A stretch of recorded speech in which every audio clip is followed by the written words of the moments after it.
Advanced Care Veterinary Hospital, Pilot Point, has been caring for animals around the Pilot Point area for the past 30 years.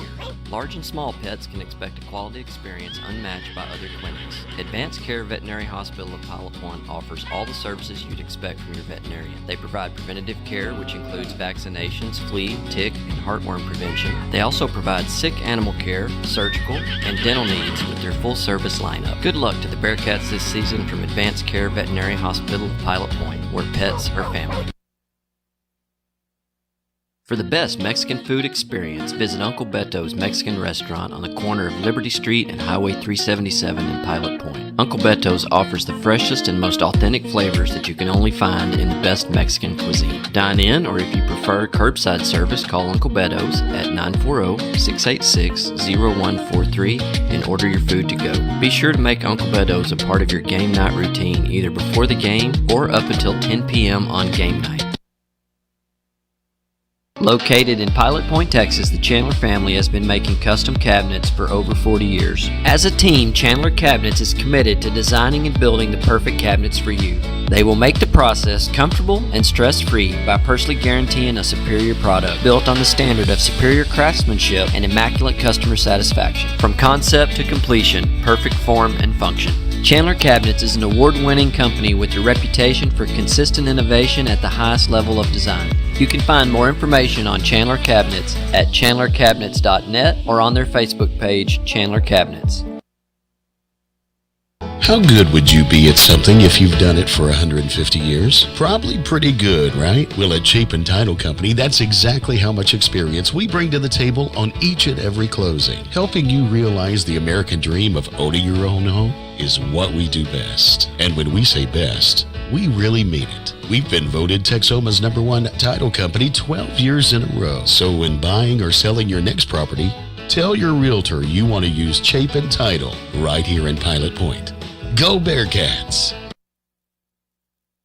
Hi everyone, Mom here. Corner Cafe is proud to support the 2022 Bearcat and Pilot Point. Featuring breakfast and lunch signature dishes and weekly specials, you can visit Corner Cafe 7 days a week from 7:30 to 2:30 to enjoy your favorites. Have a great season, guys, and we'll see you all soon at the corner. Go Cats! Are you looking to build that dream home or barn-dough? CS Designs offers a complete range of design services. CS Designs products range from general drawing services to commercial and residential blueprints, as well as 3D renderings and virtual reality walkthroughs. Let Cole Stewart and the CS Design team design you a beautiful progressive home or building that translates your ideas into an outstanding reality. Visit their website at csdesignstx.com or give them a call at 940-365-4048.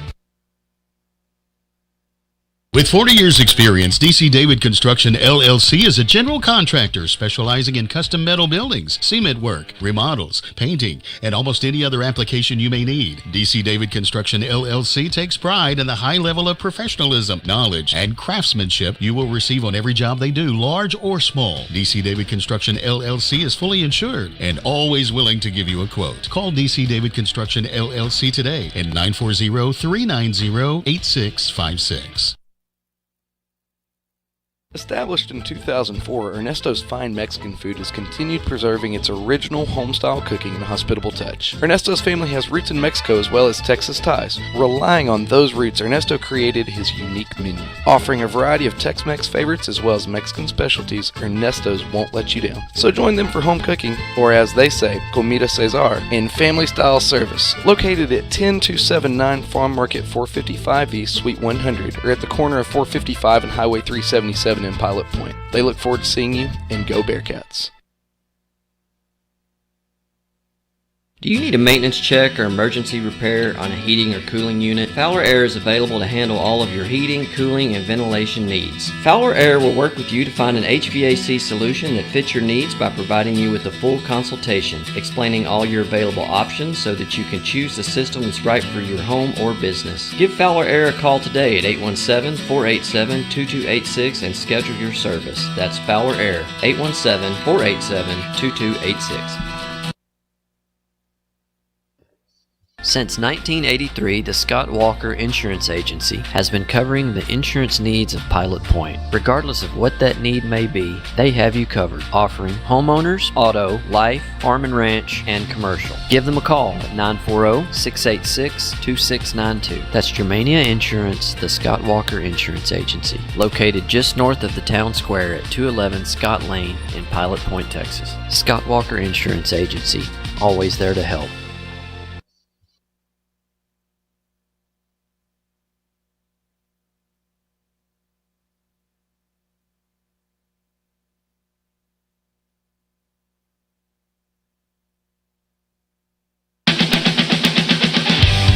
This is the Pilot Point Bearcat pregame show, brought to you by Homeland Roofing on pilotpointbearcats.com. And now, here's your host, Ryan Menard, with John Little and Chris Nordman.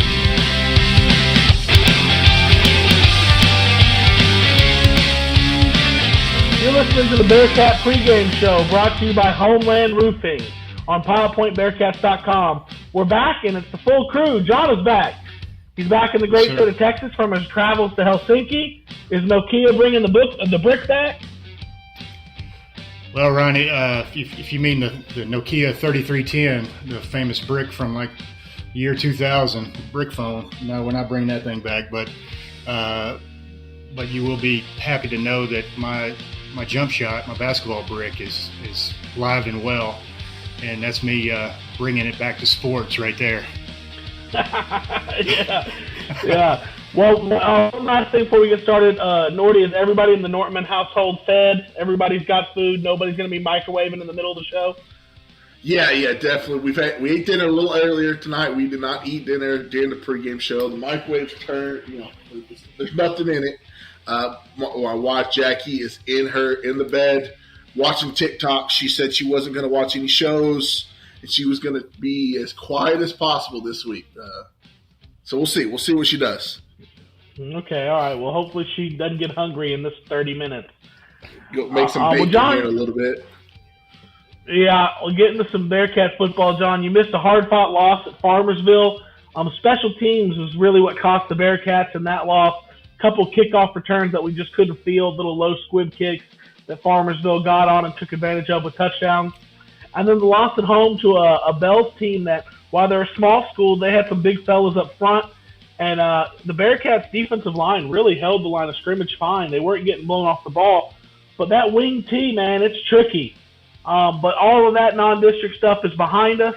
And the Bearcats are going to turn their attention to district play come Friday night on the road. So with that in mind, what do the Bearcats need to do to put this 1-3 non-district schedule behind them and just be their best selves this week in district play, John? Well, Ryan, as some old wise man once said, a journey of 1,000 miles begins with a single step. And I think in the case of our Bearcats, hopefully they learned a lot from that 1-3 non-district schedule. And right now we're hitting the reset button this week and starting fresh. So 1-3 will mean absolutely nothing for our Bearcats if they can get off to a great start this Friday against, a very, very tough opponent in this district opener. And, as they say, nothing worth accomplishing is ever easy. And I certainly don't expect this Friday to be any easier. But our Bearcats, like I said, we got to reset and get to work Friday night. Nordy, what do you think it's going to take? Yeah, so I think this is the only division in football or kind of league where you actually kind of get 4 weeks of practice. Is how you can kind of view the pre-district schedule. Get to tinker with the new defense, tinker with some things on offense, see what you like, see what you don't, maybe see some players step up in different roles. And, now going into the part that matters in district, hopefully we're fine-tuned, we're ready to go. We've seen some tough opponents, and now we got some more tough opponents ahead, and hopefully we're ready for the challenge.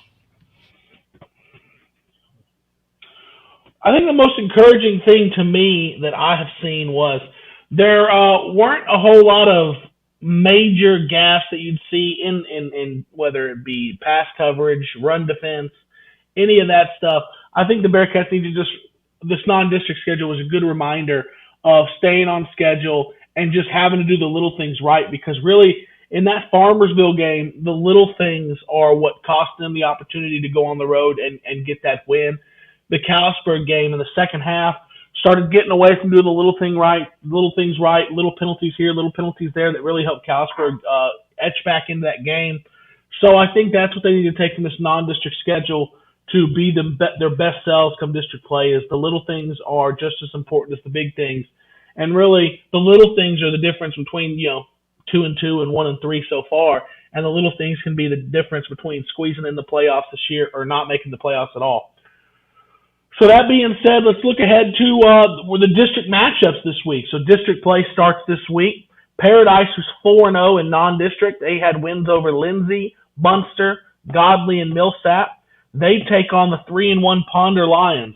Ponder got wins over Valley View, Dunbar, Crum, and their loss was to Godley. But in every one of those matchups, they put up a ton of points. I think they even put up more than 50 in the loss to Godley. So that is a high-powered offense in the Ponder Lions. So we have, like I said, 4-0 Paradise versus the 3-1 Ponder Lions. We have the 3-1 Boyd Yellow Jackets with wins over Blue Ridge, Fort Worth Country Day, and City View, and a loss to Jacksboro, taking on the 0-4 Brock Eagles. Brock lost to Pleasant Grove, Wichita Falls, Hershey, Wimberley, and Gunner. 4 just powerhouses of programs. So Brock is looking at putting a 1 in the win column this week and starting off 1-0 in district. Just as we say the non-district schedule, 1-3 record doesn't matter to us, that 0-4 for Brock isn't going to matter come play district play, and then on their way to what they're hoping is another district championship and a long playoff run. Peaster is 1-3 with their only win being Castleberry. They lost to Toller, Jacksboro, and Wall. They are actually on bye this week, starting off the district play with a bye. And Whitesboro, who had a bye last week, is 3-0 with wins over Crum, Bells, and Pottsboro. And that's where Pilot Point will be Friday night on the road in Whitesboro. Pilot Point, like we said, 1-3, a win against Callisburg, losses to Plainsview, Farmersville, and Bells. So that's where we're all going to be Friday night. That's, Paradise is the only undefeated team going into the district play. But some good records here, a little surprises with Ponder being 3-1, Brock being 0-4, and Peaster being 1-3. So I think district play, which I guess we'll have to wait until next week to see Peaster. But they're supposed to get into the playoffs this year, and they start off 1-3. So next topic here on the pregame show, let's talk about Whitesboro. Turn the focus to the Whitesboro Bearcats. Whitesboro's 3-0 this season, coming off of a bye last week. They have like I said above, they have the wins over Crum, Bells, and Pottsboro. Whitesboro is led by senior quarterback Mac Harper, who accounted for 2,900 yards and 33 touchdowns last year as Whitesboro's quarterback. But he actually missed the game against Pilot Point last year in a close game that Pilot Point left Whitesboro with a win. Grayson Ledbetter is Whitesboro's leading rusher and a great linebacker, but he's only played one game this season. However, in that one game, he had 201 rushing yards, which is still enough to lead the team in rushing through 3 games. I was told that he's back and he will be playing this week. Whitesboro averages 46 points per game on offense. And the Whitesboro defense, which is led by Dave Campbell's Texas football preseason district defensive MVP, linebacker Sterling Garton. He is leading the defense, has given up 23 points per game. And the numbers there, on average, the offense is doubling up the other team every week. So with all that, the basics out of the way, Nordy, tell me about Whitesboro. Yeah, Ron. So everything I've looked on what Max Preps and Dave Campbell's, they're just an overall good team. They're led by those 2 seniors like you talked about, Ledbetter and Harper. Ledbetter does, only that one game, but he's a big focus this week on his running game and his play at linebacker. And then Harper, he's averaging 211 yards passing and 66 rushing yards a game. He's got a 120 QB rating score this year, so he's definitely one of their leaders. Going to be an impact player to watch for them. See if we can kind of handle him and control him throughout the game. They look like a team we could probably score on. I know they're only averaging 23 points per game, but they seem to be giving up a bunch of yards. And I think maybe this could be a good fit for the Bearcats this week. John, what do you have on Whitesboro?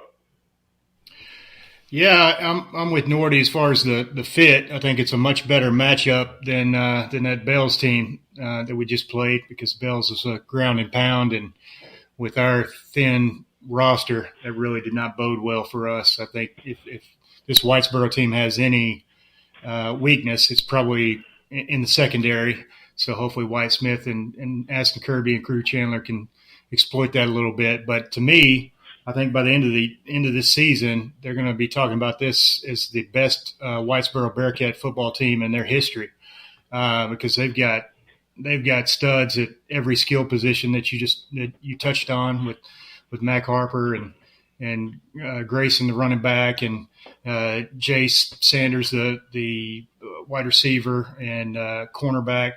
They got guys all over the field.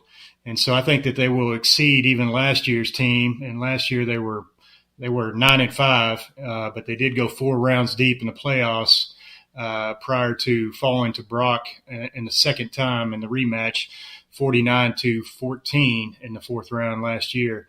But they ripped off 7 straight victories after our Bearcats beat them 34-28 in that overtime thriller in the Borough back on October 14th of last year.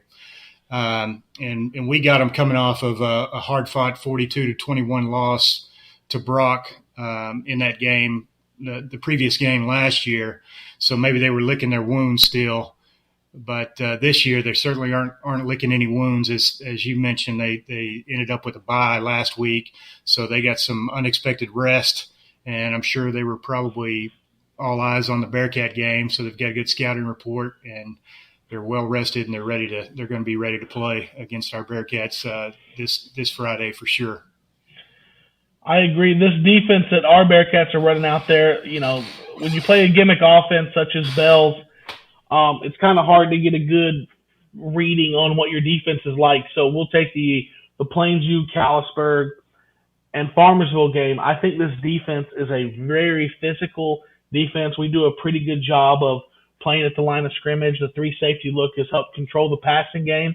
And with guys running around like Colin Lynch and Kel Martin patrolling that linebacker position, they make a lot of tackles. So I do think this defense is set up to slow down the Whitesboro offense, probably a little bit more, quite a bit more effectively than they were to take on, let's say, a Bells team. So I think Whitesboro, who possesses lots of firepower, I think Pilot Point has the defense to keep them in this game. And offensively, one thing I've been preaching all year, they're just going to have to keep doing is staying on schedule and not shooting themselves in the foot with pre-snap penalties, holdings, and special teams turnovers. So now we've gone through Whitesboro. We're going to step away and take a commercial break real quick and come back on the other side for players to watch and then the 3 keys. Homeland Roofing LLC has been serving the DFW area since 2014 and is a proud sponsor of Bearcats football. Homeland Roofing is a full-service contractor who specializes in storm restoration and provides end-to-end service for all insurance claims. If you've had storm damage, you've filed a claim but have questions about that next step, or you'd like a complimentary inspection, call Homeland Roofing at 469-343-3536. 469-343-3536, or find us on Facebook, Homeland Roofing, Texas. And now we're back with the players to watch for our Pilot Point Bearcats come Friday night. So we're going to go straight to Nordy and get Nordy's player to watch for Friday night. Yeah, Ryan. So my player to watch this week is going to be our kind of captain on the offensive side, the White Smith. When you start district play, that's when your leaders need to step up. Let's see what this team's really made of. White Smith, he's the leader of the ship. He's going to be able to carry the team. He's coming off kind of his worst game of the year, only throwing for 109 yards, and Bell's kind of eliminated a passing game. So I'm really looking forward to White Smith having a good game this week, throwing the ball, slinging it around to these talented receivers we have. And, in a game like this, it really impacts our chances to go to the playoffs. Every win's going to count for us. You also got to have your big players going to step up in big games. And with the Battle of 377 and facing another Bearcat team, we're really going to need White Smith to step up and lead this team and carry us. Perfect. Well, John, let's go ahead and throw it to you, and then we'll come back to you after me for the 3 keys. So who's your player to watch? Yeah, Ryan, I got Alex Puga, number 2.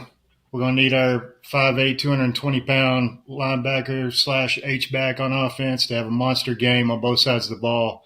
And I think we're going to need Puga to acquaint himself early and often with Mac Harper, Grayson Ledbetter, and Jay Sanders on that other side of the ball. It'd be nice to see Puga sneak out and catch a few passes offensively as well. I saw in the Bells game he had a nice little catch out in the flat for a big gainer.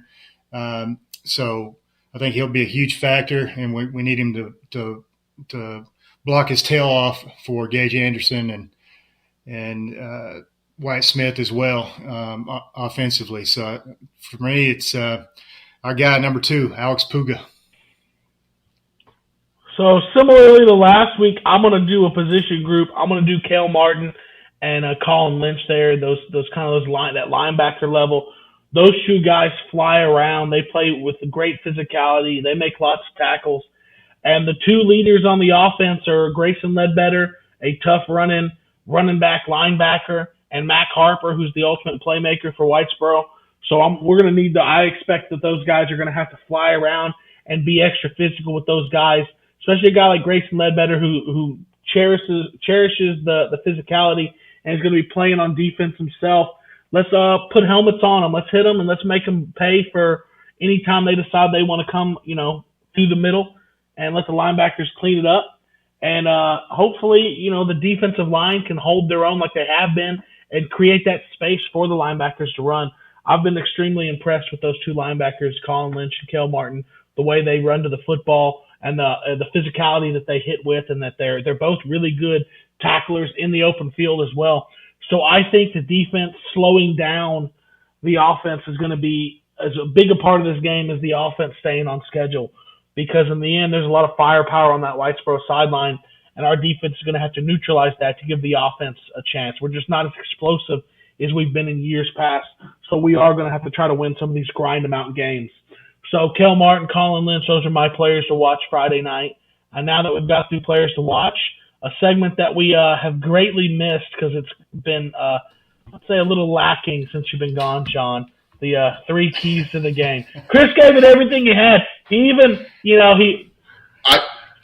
I can't sing, man. You did not pass those genes down to me, John. Yeah. He even busted out the Olivia Newton-John and everything, and it just I heard it. couldn't get the same traction. So let's get physical. That's right. So we're going to throw it back to you, John. What are your 3 keys? I knew you would appreciate that. Yeah. I was waiting for you to sing it. Yeah. So Ryan, key number 3 for me is press your luck.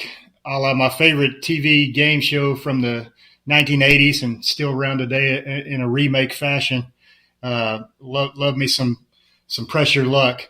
Our Bearcats are going to need to press their luck and have a ton of big plays and no whammies all night long.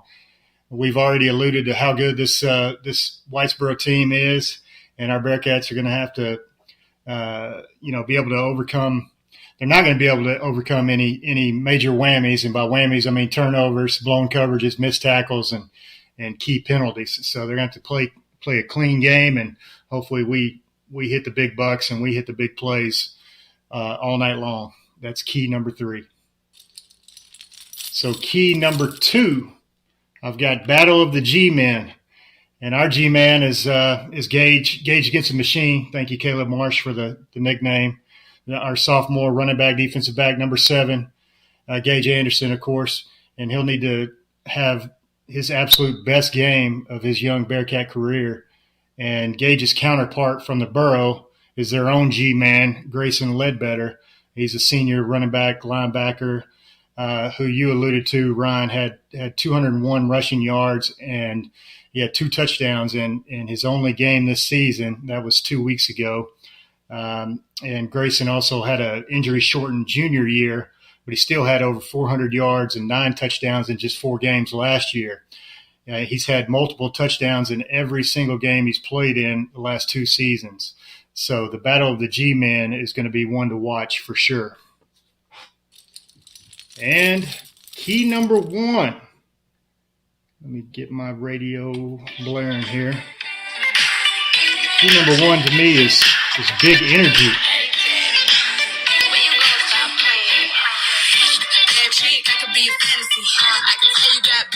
can tell you got big energy.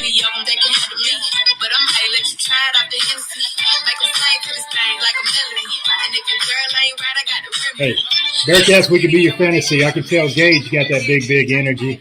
So what I mean by that is, key number one, we're going to have to bring the energy on Friday night. Our fans are going to have to bring it. The players are going to have to bring it. Can't have any letdown on any single play. It's going to have to be one down at a time, 1 quarter at a time.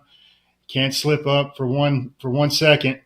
And we're going to have that explosiveness of a Gage Anderson run, 4-yard run, where he starts by being contacted, by 2 linemen in the backfield, and he still overcomes that and somehow gets a 4-yard gain.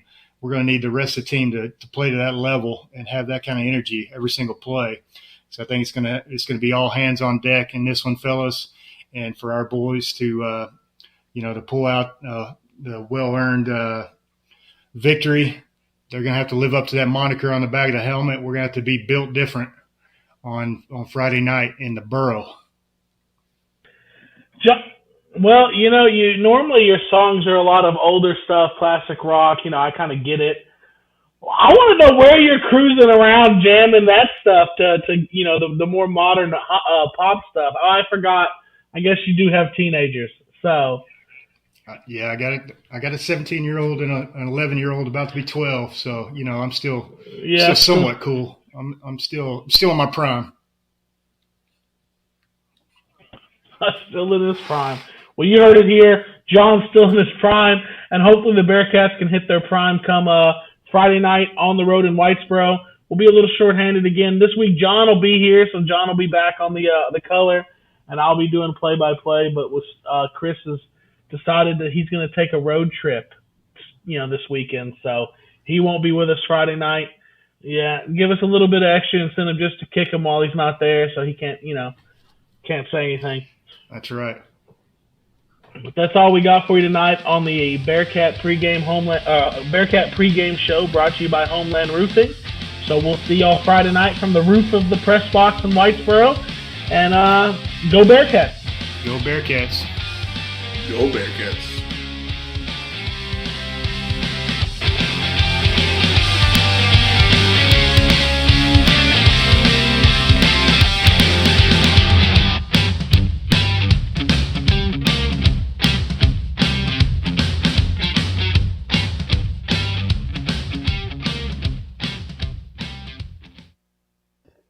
Since 1983, the Scott Walker Insurance Agency has been covering the insurance needs of Pilot Point. Regardless of what that need may be, they have you covered, offering homeowners, auto, life, farm and ranch, and commercial. Give them a call at 940-686-2692. That's Germania Insurance, the Scott Walker Insurance Agency, located just north of the town square at 211 Scott Lane in Pilot Point, Texas. Scott Walker Insurance Agency, always there to help.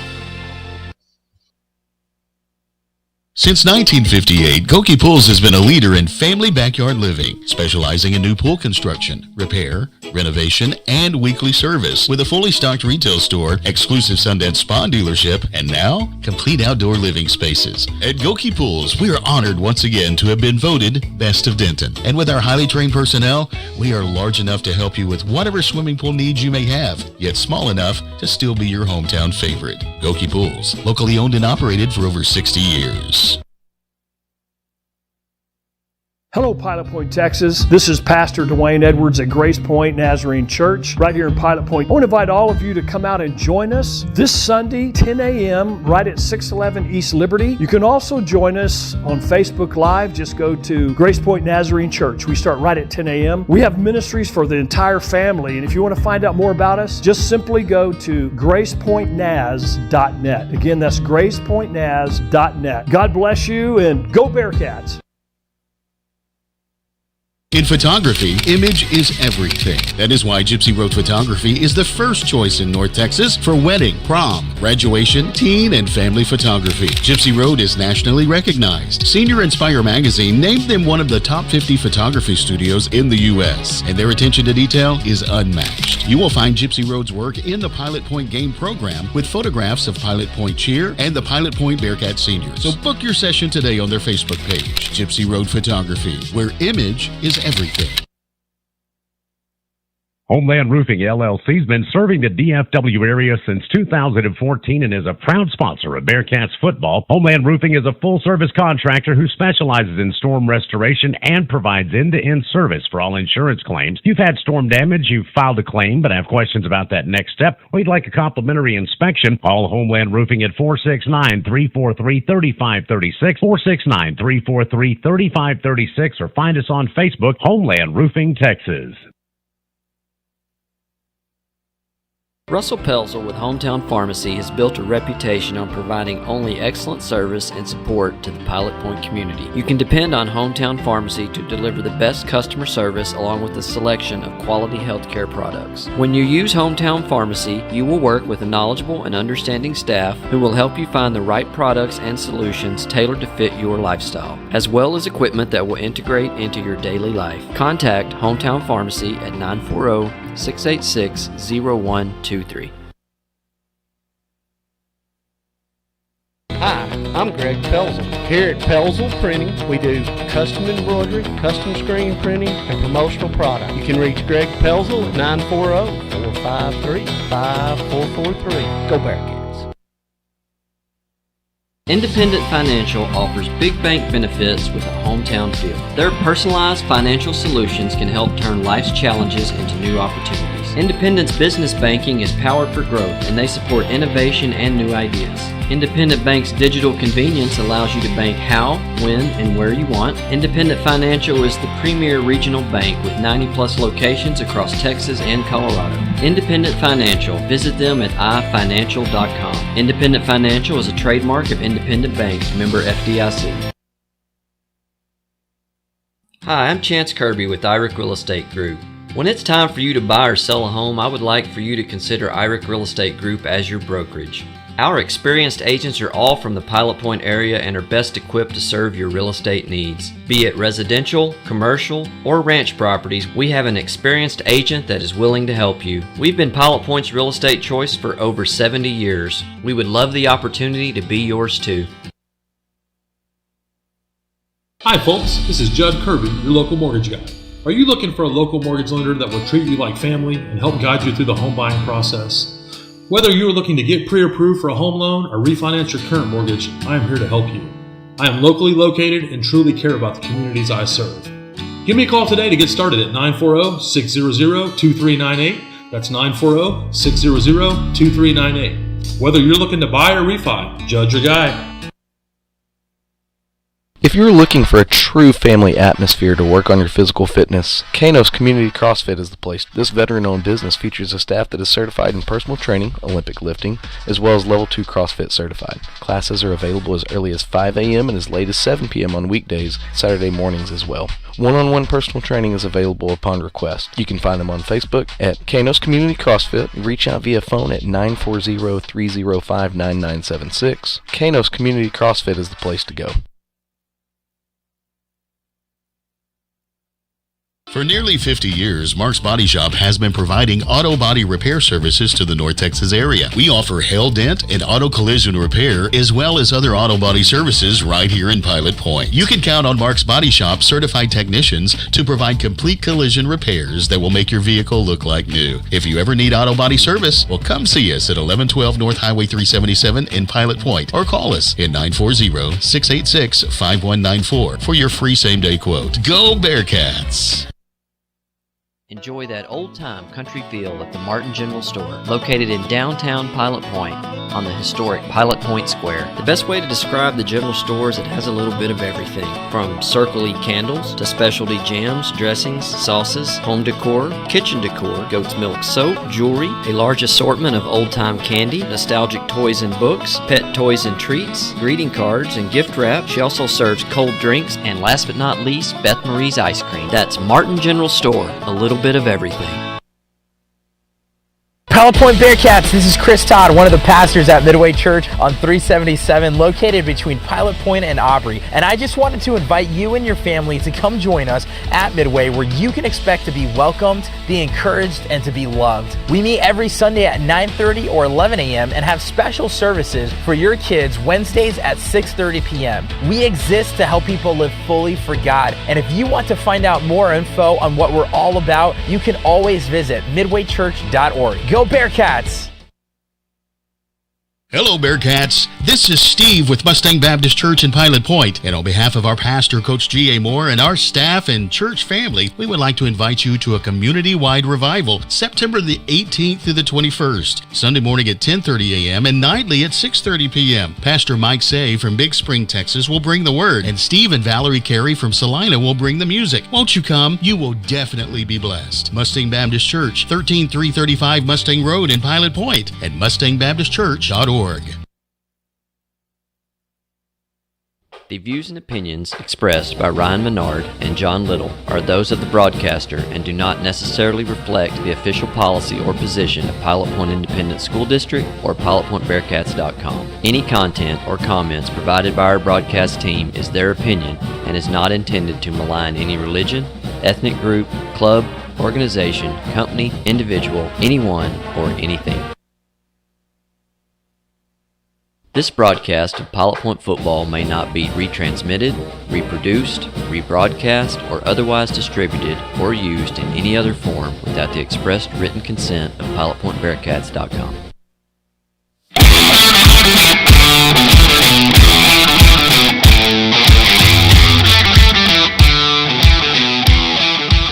This is Pilot Point Bearcat football live on PilotPointBearcats.com. Left to right, it's going to be a jet sweep for Aston Kirby. He's going to turn it up and get a first down inside the 20. There he goes. Aston Kirby's going to take it all the way for the Pelzel Printing touchdown. 30. What a play. Drop back pass, clean pocket. Good time. Oh, he's got Crew Chandler Go breaking get it. across the side. Chandler catches it. Touchdown, Crew Chandler. And now to the stadium with Ryan Menard and John Little.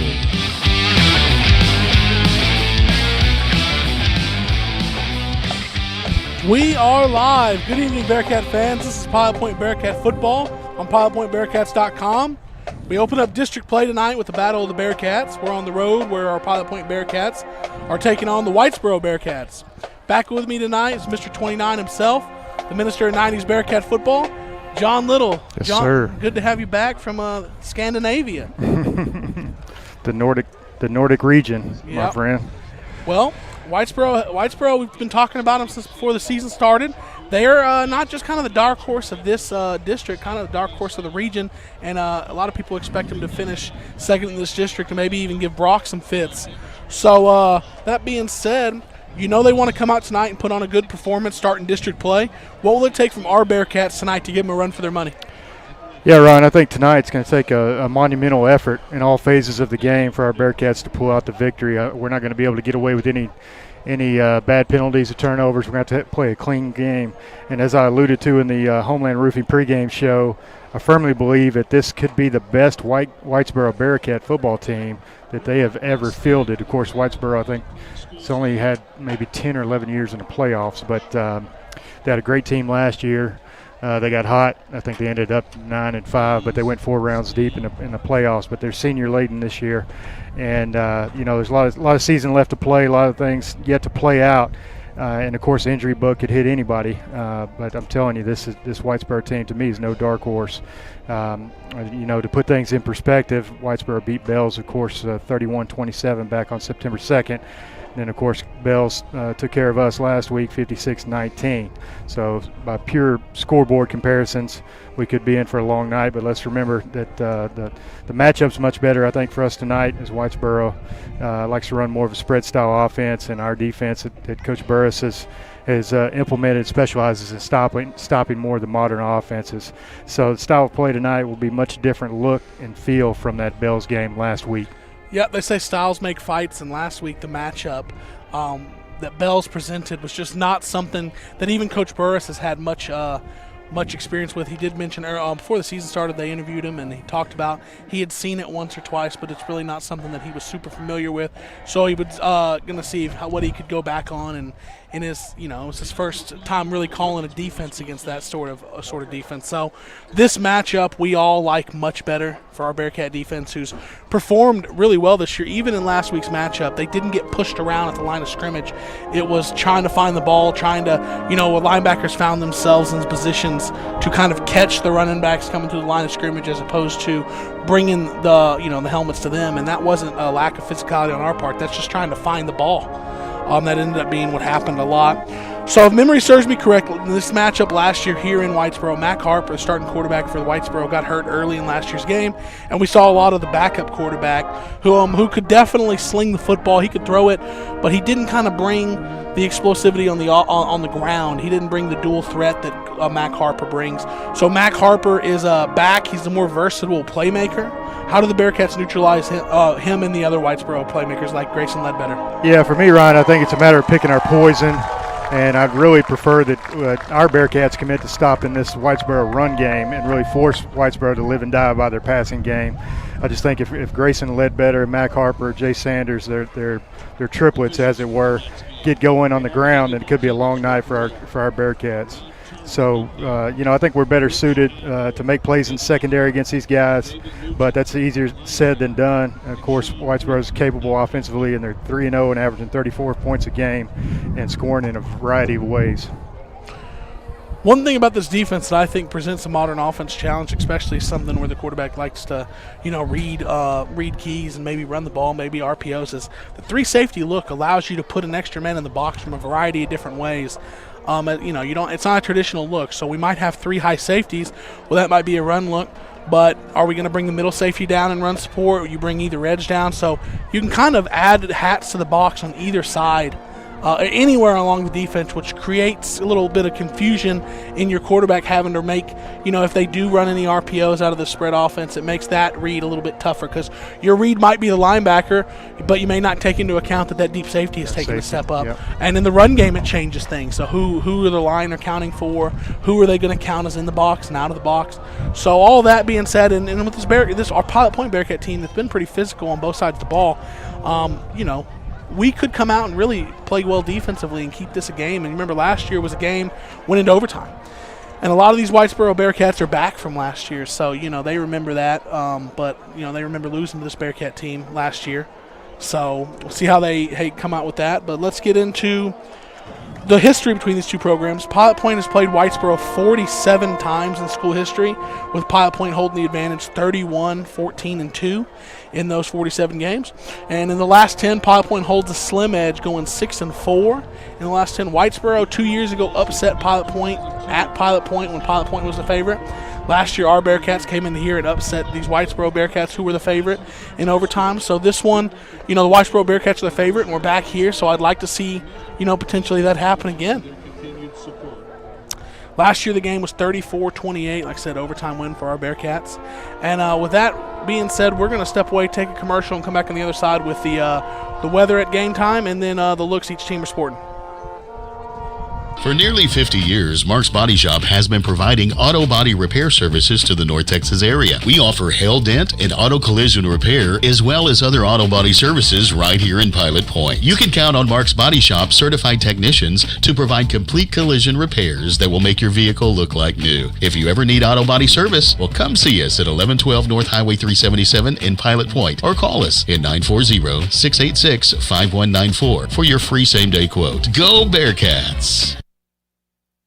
Enjoy that old-time country feel at the Martin General Store, located in downtown Pilot Point on the historic Pilot Point Square. The best way to describe the general store is it has a little bit of everything, from circle-y candles to specialty jams, dressings, sauces, home decor, kitchen decor, goat's milk soap, jewelry, a large assortment of old-time candy, nostalgic toys and books, pet toys and treats, greeting cards and gift wrap. She also serves cold drinks, and last but not least, Beth Marie's ice cream. That's Martin General Store, a little bit of everything. And we're back here in Whitesboro getting ready for this district kickoff matchup. If you've never been to a game here at Whitesboro, the road team stays in a in a locker room about 200 yards from the stadium. So we see our Bearcats way out there, like I said, 250 yards past the where the stadium ends, warming up. The Whitesboro Bearcats are on the field, in the tunnel, getting ready to run through. So timing's going to add up a bit weird here on when we're ready to play. But before we get to that, let's get to the weather and what look each team's sporting. Yeah, Ryan, it's sunny and 89 degrees right now. It's clear. We've got a little cotton candy sunset as we speak here. It should be getting down to 80 degrees by the end of the night. Just a small 7 to 9 mile an hour breeze. So the kicking game really shouldn't be affected much by any wind, so to speak. The Whitesboro Bearcats are coming out wearing their all-maroon look with gold numbers and gold stripes on the shoulder pads. They got the maroon helmets with the dueling logos, the numbers on the right side, and the Borough written on the left side of the helmet in gold, accented in gold on those maroon helmets. And then our Pilot Point Bearcats are rocking the Stormtrooper look, going with the all-white jerseys and pants and white headgear. Bearcats got the dueling logos as well on the helmet with the right side of the helmet. They got the Texas logo with the interlocking P's, and on the left side we got Bearcats written on the left side of the helmet. These Whitesboro Bearcats look is real reminiscent of the look that we wore back in 08 and 09 with the black jerseys, black pants, white stripes. They're wearing the maroon jerseys, maroon pants with the gold stripes, but they look pretty much the same as we rocked. Very dark maroon. Yeah, we rocked back in the day. Well, it could be any color. I'm colorblind, so it looks maroon to me. But, the Pilot Point Bearcats are taking their sweet time. There's 4 minutes to game time. We're icing these guys. Yeah, so we're taking the leisurely 250-yard stroll, and the Bearcats are just entering the building while Whitesboro's already here on the sideline. I kind of like this as a power move, right? So you're in their home, they're on the field, they're on the sideline looking to wait for you, and you're just leisurely strolling into the building. I think that's kind of we're the defending champ of this stadium. That's right. We are the current holders of this Battle of 377. That's right. Won last year. How long back in your time, did y'all play Whitesboro a lot, and did y'all consider this a rivalry or what? Because it's kind of, Pilot Point's in a unique position to look for a new rivalry because all our rivalries of the past have been are all gone, right? Yeah. So Salina, Aubrey, a lot of these guys are just not playing anymore. So was Whitesboro a rival for y'all? Not at all. It was Salina. They were the only ones that could hold a candle to us. Aubrey would like to have thought that they were a rival, but we beat them by a 50 burger. Seems like every time we played them.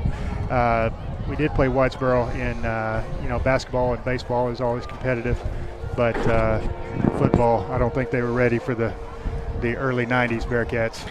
Pilot Point. So we never lost a football game to Whitesboro either, but we never really viewed it as a rivalry, really. I mean, but at that time we had just barely started. We just barely stopped playing Salina. We were still playing Aubrey, but that's what I think when this thing started kind of turning into a rivalry. Maybe was about that time. Just because we lost one off the schedule, right? We're not playing Salina anymore, so you need someone to fill that gap. And now that Aubrey's off the schedule too, you got to find them. So Whitesboro seems to be one, Boyd seems to be kind of the other, which there's a lot of program history between us and Boyd, mainly because of the playoffs, and that's right. Cool that does make for an interesting rivalry, an old foe that you used to see a lot in the playoffs that now's in your district. But this is kind of just manufactured, I think, almost because we need someone. They're the Bearcats, and they're right down the road. And it's been competitive, 6-4. Split in the last 10, and they're close by proximity. Both Bearcats. It's a natural rivalry. Yeah. Well, going out for the coin flip, we'll give you, they're not going out yet, but we're going to give you Whitesboro's captains. Number 62, Isaiah Chappell. Number 7, Sterling Garton. And he's the Dave Campbell's Texas Football Magazine preseason defensive MVP. Number 10, Mac Harper. And then number 6, Jay Sanders. I think they're about to do the prayer and the national anthem here, so we're gonna yield to that. Keep all of the participants safe and free from injury. And bless all of the families and fans as they go back home this evening. Keep them safe as well. In Christ's name, amen. There you go. What's up? 1, 2, 3, 1, 2.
rendition of the national anthem by the Whitesboro Band. So just to keep everybody on the same page throughout the broadcast, I'm going to reference Pilot Point as the Bearcats. I know Whitesboro the Bearcats too. We're going to reference them as Whitesboro just to kind of avoid any of that confusion. I want to reference them as the Borough. The Borough. They seem to like that. They've embraced the Borough. Yeah.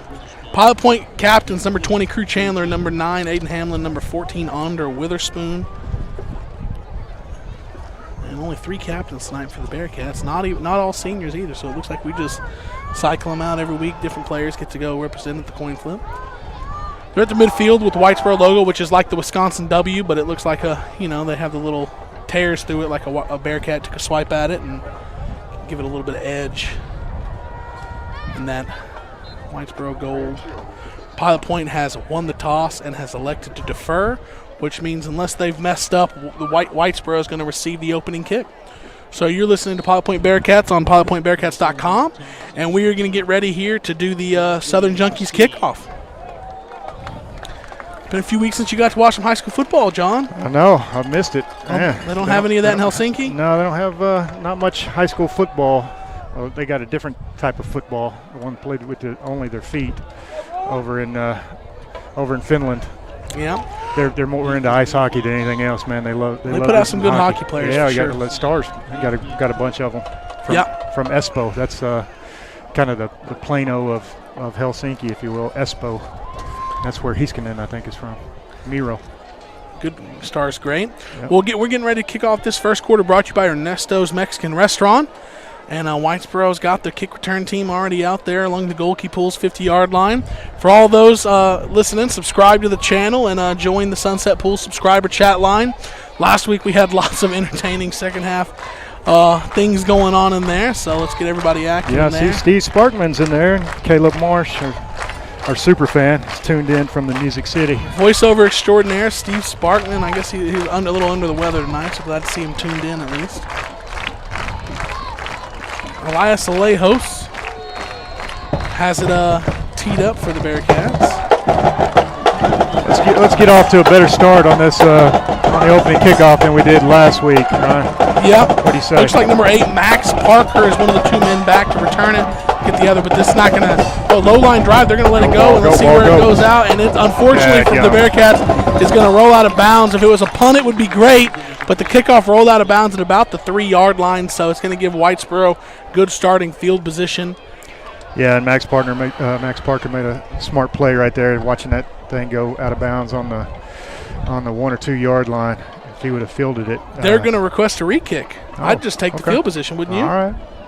Well, they must be confident in their return game. They've got weapons. It looks like Brett Donaldson's the other guy back with Jay Sanders. So forcing the re-kick. Elias Leos has a leg, so different strategies. I don't know. Now I say I'm giving the coaches credit. Different strategies on the kicks depending on the teams we're playing. Elias Leos has the ability to boot it down there. In the air, little short line drives. That one was a low line drive down the left side that if it would have got to the end zone, it would have looked like a genius kick, but because it rolled out of bounds, we're going to do it all over. So we're going to get a second attempt at the Southern Junkies opening kickoff. Yeah, he went with the hard ground ball approach on that first kick, and I liked it, other than, of course, going out of bounds too early. Well, I just saw that it must have been strategy, because he was going to tee it up on the left hash, and the special teams coach called him and said, no, let's go ahead and tee it up middle, which makes me think he's going to kick it deep now. That was a decision made, and the return men are lined up at the 10-yard line for Whitesboro. So Leos is going to hit another just line drive, and it's going to be fielded at the 28.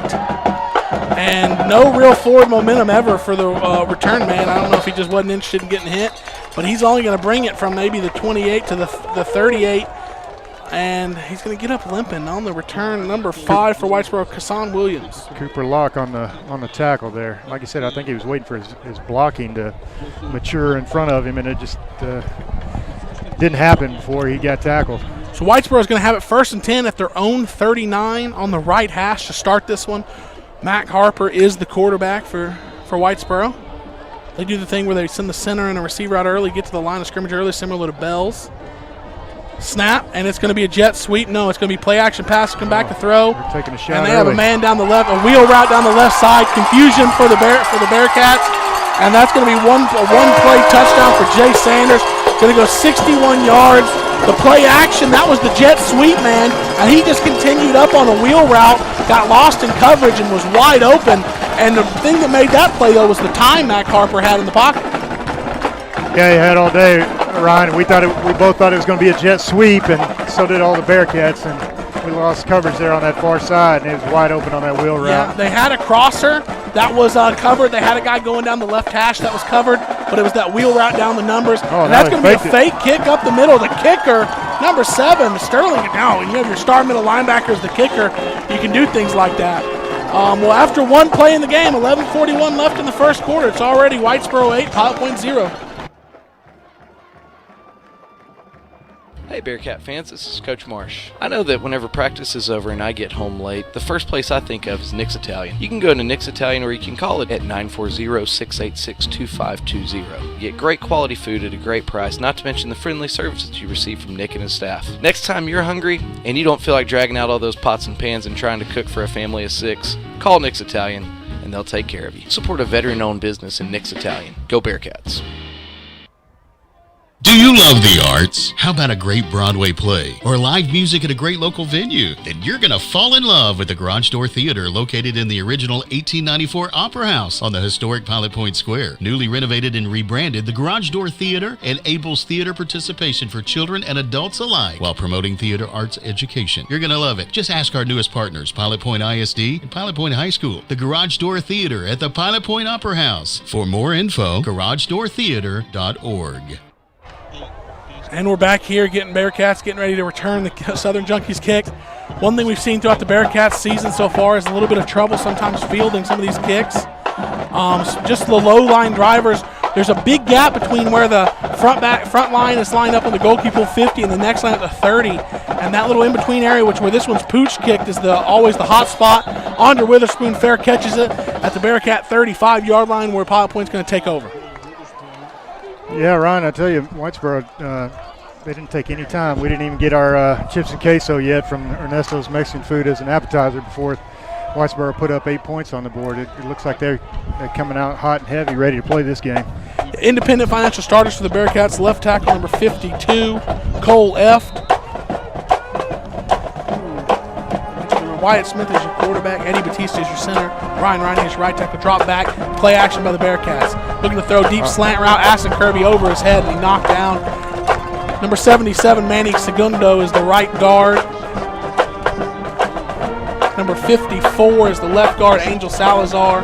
Your quarterback, Wyatt Smith. Running back, Gage Anderson. Wide receivers, Aston Kirby, Crew Chandler, Colin Lynch. And then your up back is number 2, Alex Puga. So incomplete, a little high throw from Wyatt Smith to Aston Kirby on the first play. We're going to have pistol formation, 2 receivers left, 1 right. Smith takes a snap, and it's going to be a handoff up the middle. And Gage Anderson runs out of the first tackler, but is only able to get up to about the 36-yard line for 1 yard, which is going to set up an early 3rd and 9. It looks like Max Riddles, number 9, was coming off that far edge on kind of a run blitz and got in the backfield and slowed Gage down before he got ahead of steam. Well, the line to gain for an acrobatic first down will be the Pilot Point 45-yard line snap. Wyatt Smith drop back to pass, has plenty of time, and he's going to get it out a little high to Alex Puga. Alex Puga kind of stopped his route. Ball right over his helmet. Kind of probably could have brought it down, but if he did catch that, he would have been a few yards short of the first down. And it's going to set up a 4th and 9 here early for our Bearcats, who are going to have to line up for a punt. It's good pass blocking. White had plenty of time. Yeah, he sure did. Hey, guys. Yes, sir. Yes. Wanted to point out that on the CS Designs postgame show, if you recall, Coach Marsh mentioned that things are going to look a little different on 4th down, and this definitely looks different here on the K&O sideline, Mike. Wyatt Smith is the punter, and what I noticed is it went a little quicker, which is a big point in a fair catch made at the Whitesboro 30. Yeah, we're going to cover what the changes were on that and get to the Whitesboro Bearcat offense when we come back. Curtis and Holly Peacock are proud supporters of Pilot Point ISD. They would like to wish everyone a great 2022-23 school year and encourage them to continue making our community proud. The success of our school district is a true reflection of the quality students, teachers, and administrators we have in Pilot Point.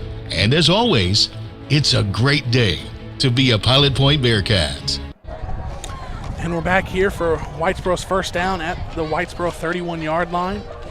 Snap, and it is going to be another play-action pass. Mac Harper looking to pass, and he's going deep. And a short hops number 11, Clay Herms, who was a little open. Going back to the punt there that was brought out by Chance on the Kanos CrossFit sideline, Mike. We had some issues in the punt game with just things not happening with enough urgency. And Wyatt Smith, the new punter, he catches it and very quickly gets the punt off. And it was a decent punt getting Whitesboro back. Worst field position they started their last drive with. You're always going to have to respect the fake if Wyatt's back there catching that thing. Harper in the backfield, the quarterback for the Whitesboro, and it's going to be a throw out into the slot. Number 3 catches it, and the Bearcats going to have to make a tackle that they do. Out right past the line to gain for a first down. Aston Kirby up there made the open field tackle. Number 3, Brett Donaldson on the catch. I think we're going to see a lot of that. It's kind of like a long handoff, a lot of quick passes out to the edge. Going quick is Whitesboro. 2 receivers left, 2 right, and this is going to be the first run of the game. And getting right through and having a chance for the tackle with the Bearcats was number 56. But he couldn't get the job done, and then it's ultimately the Whitesboro Bearcat runner, looked to be number 4 there. Grayson Ledbetter carries a host of Pilot Point Bearcats all the way out across midfield to the Bearcat 43-yard line. First in the backfield, number 56, Leo Severin Jr. had a chance, but just barely was able to get his hands on him. Yeah, you're not going to be able to arm tackle Grayson Ledbetter. Max Parker, the running back, right next to Max Harper right now. Grayson lost his helmet. And it's play action, drop back to pass Mac Harper. And he's going to throw it deep down the hash onto Witherspoon. Had some space to make up, but the ball was just overthrown and incomplete. Going to set up a 2nd and 10. They're wanting to air it out. They're wanting to test the secondary, which has really held up very well so far this year. Yeah, that's gonna be a tough ask for our secondary to cover a guy that long. We need to put some pressure on the quarterback here. Yeah, so it's kind of interesting if you tell me, hey, Whitesboro's just going to try to air it out. I feel pretty good about it because the secondary's been great. We've been getting pass rush, but so far they've had some open receivers and not much of a pass rush. Pilot Point jumps on that one. Here. No. Oh, the flag does come out. Free play, deep throw. It's a comeback caught, and it's going to negate the penalty because it's going to be caught and pushed out of bounds all the way at the Bearcat 20. Number 12 on the catch there for Whitesboro. That is Carter Slunder. Their roster's out of order. It is out of order. I was about to say, where'd you see 12 at? So, they're trying to sling it around, and, Whitesboro's been winning so far because a few open receivers that Mac Harper just hadn't been able to connect with, and then, the busting coverage on the first play for the touchdown. This is kind of their base for – they're going trips right here is Whitesboro.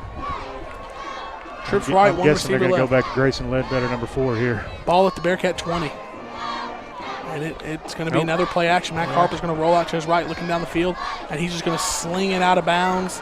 Another incompletion for Mac Harper. That one was a decision he made just to get rid of it. Pilot Point there, the coverage is good. Yeah, it looked like he had time. He could have set his feet or maybe even tucked it and got a few yards, but he just slung it out of bounds. Yep, Grayson Letter back there with Mac Harper in the backfield. So this is going to be 2 receivers right, 1 left. Pistol formation with kind of an up-back, fullback, just like our Bearcats do. And it is going to be a handoff to Grayson Ledbetter, who doesn't get a whole lot of running room. And this time a host of Pilot Point guys are there to sling him down at the 17-yard line. So it is a gain of about 3.5, setting up a 3rd and a long 6. A real good job by defensive line right there. Yeah, see kind of what it appears to be on how we've defended some of these runs is the interior offensive line for Whitesboro is getting a push, but the defensive ends are crashing well, and linebackers are holding their own. Snap, and this is going to be another rollout from Mac Harper looking to pass, pressured. He's going to try to reverse field and just basically actually goes down. That's going to be a sack for the Bearcats. Big number 70, Ryan Riney with a sack. That is a loss of 1 and going to set up a 3rd and 8 for Whitesboro. Ball's at the 18, so it would be 28, 35-yard field goal from here. Don't know the kicking situation other than their star middle linebackers, their kicker. That brings me to that 2-point conversion they ran. They ran up in a field goal, snapped the ball to the up back, who stood up and handed it to the kicker on like a dive. Yeah. And that's unique. It's Mac Harper's their holder too, so he's used to that from the quarterback position, so he just stood up and handed it off. Big opportunity here for the Pilot Point Bearcats, 4th and 8 for Whitesboro. Jet sweep motion left to right, drop back to pass. Has some time now. We're pressuring him, rolling him out right. He's going to have to sling it to the end zone. It's incomplete, and your Pilot Point Bearcats get their first Wes Heitzman's Insurance Service big play, which is the turnover on downs to keep this a one-possession game. The thing I like, Ryan, is we keep that quarterback moving. He seems to be a little inaccurate when he's moving out of the pocket. When he sets his feet, he's a lot more accurate. He's been very inaccurate tonight. Even on the touchdown, the receiver was so wide open, he got to stop, stand there, catch the ball, and then go and run for a touchdown. He's had a secondary beat by about 2 steps on 2 different occasions where he missed them. But on all 3 throws in that last possession there, got him rolling to his right and just really nowhere to go. 1 throwaway and 2 inaccurate passes. So our Bearcats come out, trips left. Motion Andre Witherspoon from the right to the left, but they're just trying to get him set. We're going to get our first uppercut granted timeout due to some offensive confusion.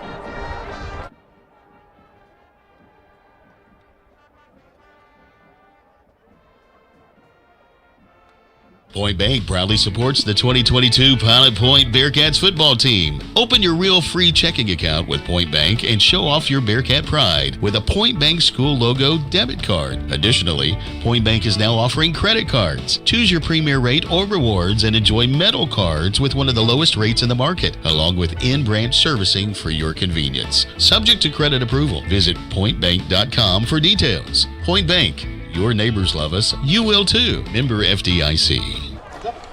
And we're back for this first down for Pilot Point at their own 18-yard line. Shout out to the Sunset Pool subscriber chat. Caleb Marsh asked if Whitesboro's ran the ball yet. They've ran the ball 3 times, 2 of which were pretty effective, 1 of which only went for 2 or 3 yards. So only 3, and that's not counting the 2-point conversion, which was kind of the trick play. Snap, and it's going to be an RPO that's picked off. Pick 6. And just after we get the big play on defense, forcing a turnover on downs, the RPO is read and picked by number 7. That's Sterling Garden, the All-State linebacker they've got there, Ryan. You know, that's a play we've tried to run a few times this year, and being completely honest, we've avoided that twice already this year where that same RPO was dropped by a defender, and that right there is what we see when the defender doesn't drop it. He catches it, there's no one left. Snaps a bit high, but it's put down, it's kicked, it is up, and it is good. The Nick's Italian PAT, kicked by number 23 for Whitesboro, Peter Trevino is good. 7:58 left in their first quarter, brought to you by Ernesto's Mexican Restaurant. Whitesboro 15, Pilot Point 0. Pilot Point Feed Store is a locally owned, family-run business built on service. Established in 2003, the Shawn family's experience, knowledge, and exceptional customer service is unmatched. Pilot Point Feed carries a large selection of feeds for all types of animals. While you're there, be sure to visit the retail department and boutique, offering name-brand clothing like Double D Ranch and Tasha Palese. They also have ranch supplies, deer feeders, cooking grills, home decor, furniture, gifts, and much, much more. Pilot Point Feed, more than just a feed store. Whether it's for work or play, your diesel truck needs to perform. R&M Garage is your one-stop shop for all diesel repair and maintenance needs. R&M technicians are certified with over 40 years experience working on diesel engines just like yours. Don't go to that high-priced dealership. They may not even have the knowledge to make your repairs. Call R&M Garage. They've been repairing diesel engines right here in Pilot Point for over 14 years. That's R&M Garage at 254-354-3353. We're back here for the Southern Junkies kickoff, setting up hopefully an R&M Garage kickoff return for the Pilot Point Bearcats, down 15-0. The kick is a high pooch kick, once again fair caught by Andre Witherspoon at the Bearcat 32. So offensively, having a little struggle so far on our offensive side, where we've run 4 plays and we've gained 1 yard of offense, and we had the pick 6. A couple of drop passes. And now coming out, let's do the Corner Cafe District Score Report. Yes, sir, Ryan. So Brock Eagles are up 3-0 over Boyd with 4 minutes left in the first quarter. All kind of watching to see how Brock bounces back from 0-4. Paradise is up 13-0 over Ponder with 4 minutes 4 seconds left in the first quarter. So that's another interesting one, as Ponder's been putting up 50, 60, 70 points a game, and they're down 13-0 right now. Snap, handoff to Anderson, who makes something out of nothing, is going to get 2 yards, but we have our first advanced vet care penalty on the game. We had the one earlier thrown that was declined, so it doesn't officially count. but we're going to announce this advanced vet care penalty, see what it is. It's thrown at the line of scrimmage in kind of a mass of bodies, so we'll see what Bearcats this one's on. It is on Whitesboro. It's like a face mask. Face mask. I didn't see the call, but I did see the motion on the Whitesboro. So that's going to give Pilot Point our first Iowa State group first down. And hey, once you get one, even if it is a penalty, start building some momentum. Now the ball is at our own 49-yard line, getting ready to cross midfield. 3 set of downs here. Got us to get some things going. Not a whole lot of room up at the interior on the run right there in the last couple times we tried to run the ball. 2 receivers left, 1 right.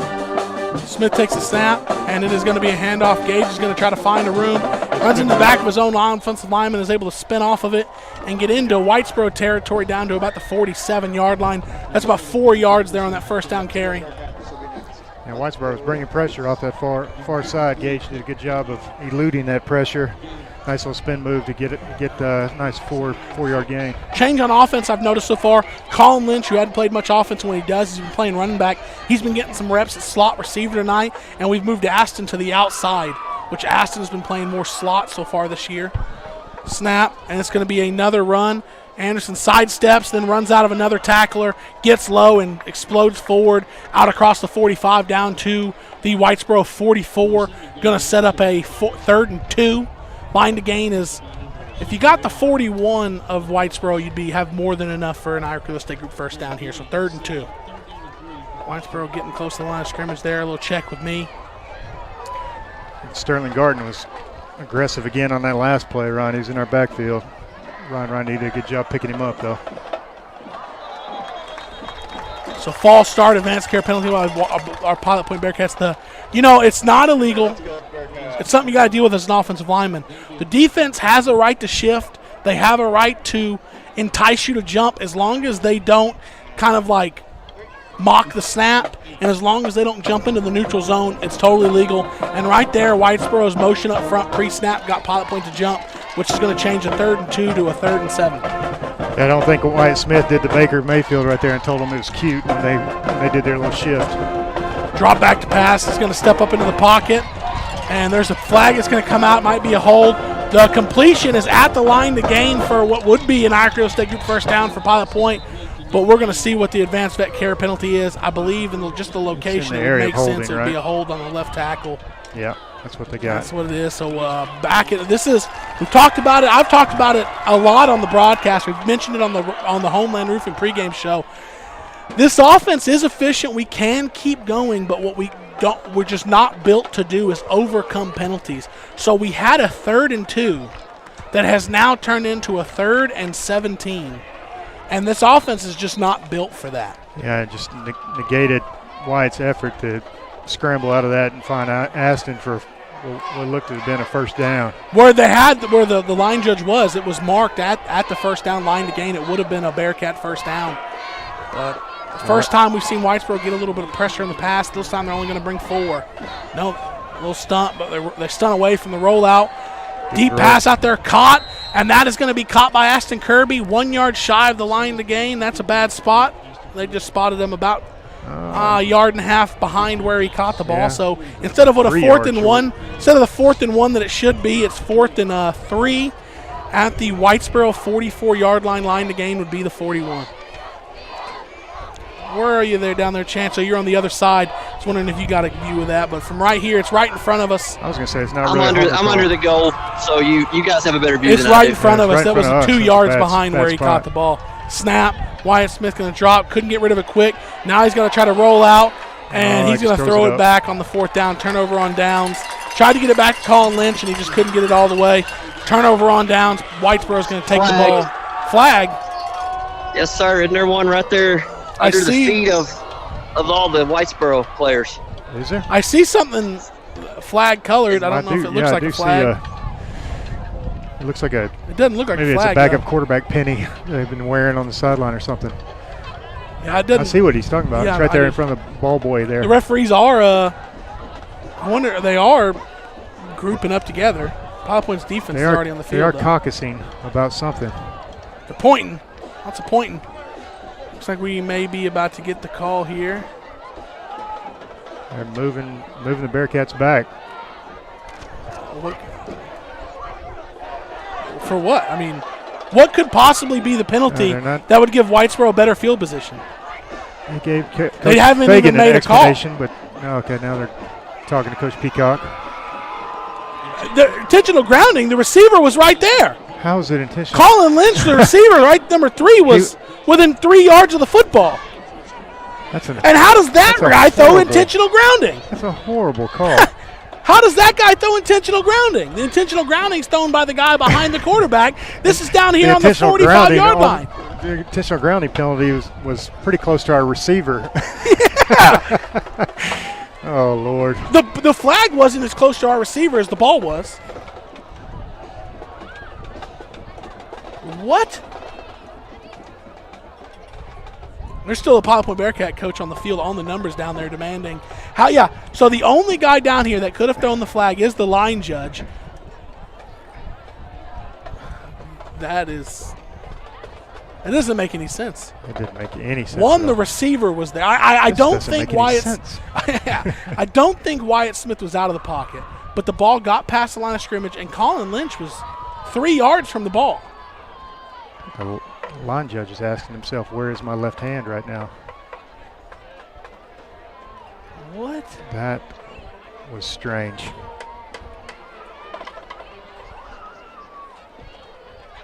I wonder if Whitesboro's coach is even telling him, hey, that's not right, buddy. No, they had a receiver right here.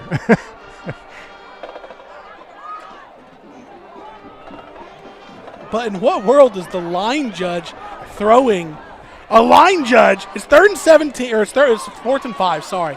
But the line judge way out here throws intentional grounding, and it's done. Just blew the whistle, ready for play. Whitesboro somehow has managed to get the ball on Pilot Point's 42-yard line. Okay. I can't wait to listen to the CNS postgame show and get an explanation of this. Oh, a little broken play, speed option out left, and they are going to pitch it out to Ledbetter, who's going to be upended at the 35. So the last time that we were as flabbergasted as we were right there was the fumble that Pilot Point caught. I guess the explanation was they ruled him out of bounds, but he was clear. We saw it; he was in bounds. And if you watch the replay on YouTube, you actually can't see his feet from the camera shot, but you can see the referee's eyes wasn't even looking down at it. So trips right here for Whitesboro on the 2nd and 4. Another handoff to Ledbetter, who's going to get out across the 30 and has to slow down because of excellent corner play out there by Gage Anderson. Gage Anderson was getting blocked, but he was holding ground and made Ledbetter slow up until the other host of Bearcats could get there to make the tackle. But that's a 1st and 10 down at the 21-yard line. Yeah, nice pursuit by Xavier Raines, number 50 right there to make that tackle down the field.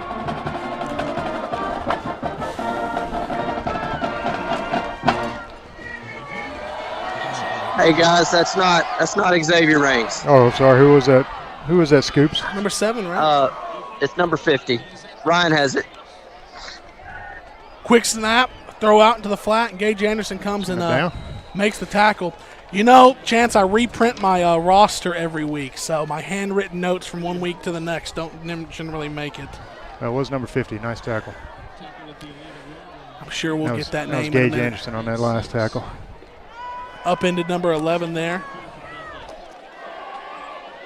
Number 11 is backup quarterback and receiver Clay Herms. So the second is going to be a pass into the end zone. Anderson is in good coverage. The ball is bobbled. The ball is bobbled, and they are a good call there by the back judge. The line judge couldn't be bothered to run all the way down there and make the call. I wouldn't have trusted him anyways, based on his previous experience. Yeah. Huffing and puffing, he looked back at the back judge to make the call, who made the correct call. So it's going to be 3rd and 5 at Pilot Point 16-yard line. Check 34 on your roster. That's number 50. That is right. I remember that now. 34. Gonzalez. Aziel Gonzalez. Jet sweep motion right to left, and this one is handed off. Can he get the edge because he's going to need it for a first down? Cale Martin rides him down. That's going to be close. Cale Crunch. That's going to be close. They're moving the chains. Looked to be right at the yard to gain, so I couldn't quite tell. Corner out there, Andre Witherspoon did a good job of stretching with it and not giving him the edge easy, but he was able to get just enough for a first down. So it's going to be 1st and 10. Ball marked at the 11-yard line. Bearcats need a big stop right here and stay connected in this ball game. Trips right for Whitesboro. They've been liking to roll out that way, but they're bringing jet sweep motion right to left, but they're still going to roll out and throw it into the end zone and off the hands of a receiver. Our defenders, have been getting beat by about 1 step on all of these routes, and Mac Harper hadn't been able to make us pay yet. That one wasn't on him, though. That one went through the hands of what looked to be number 6, Jay Sanders.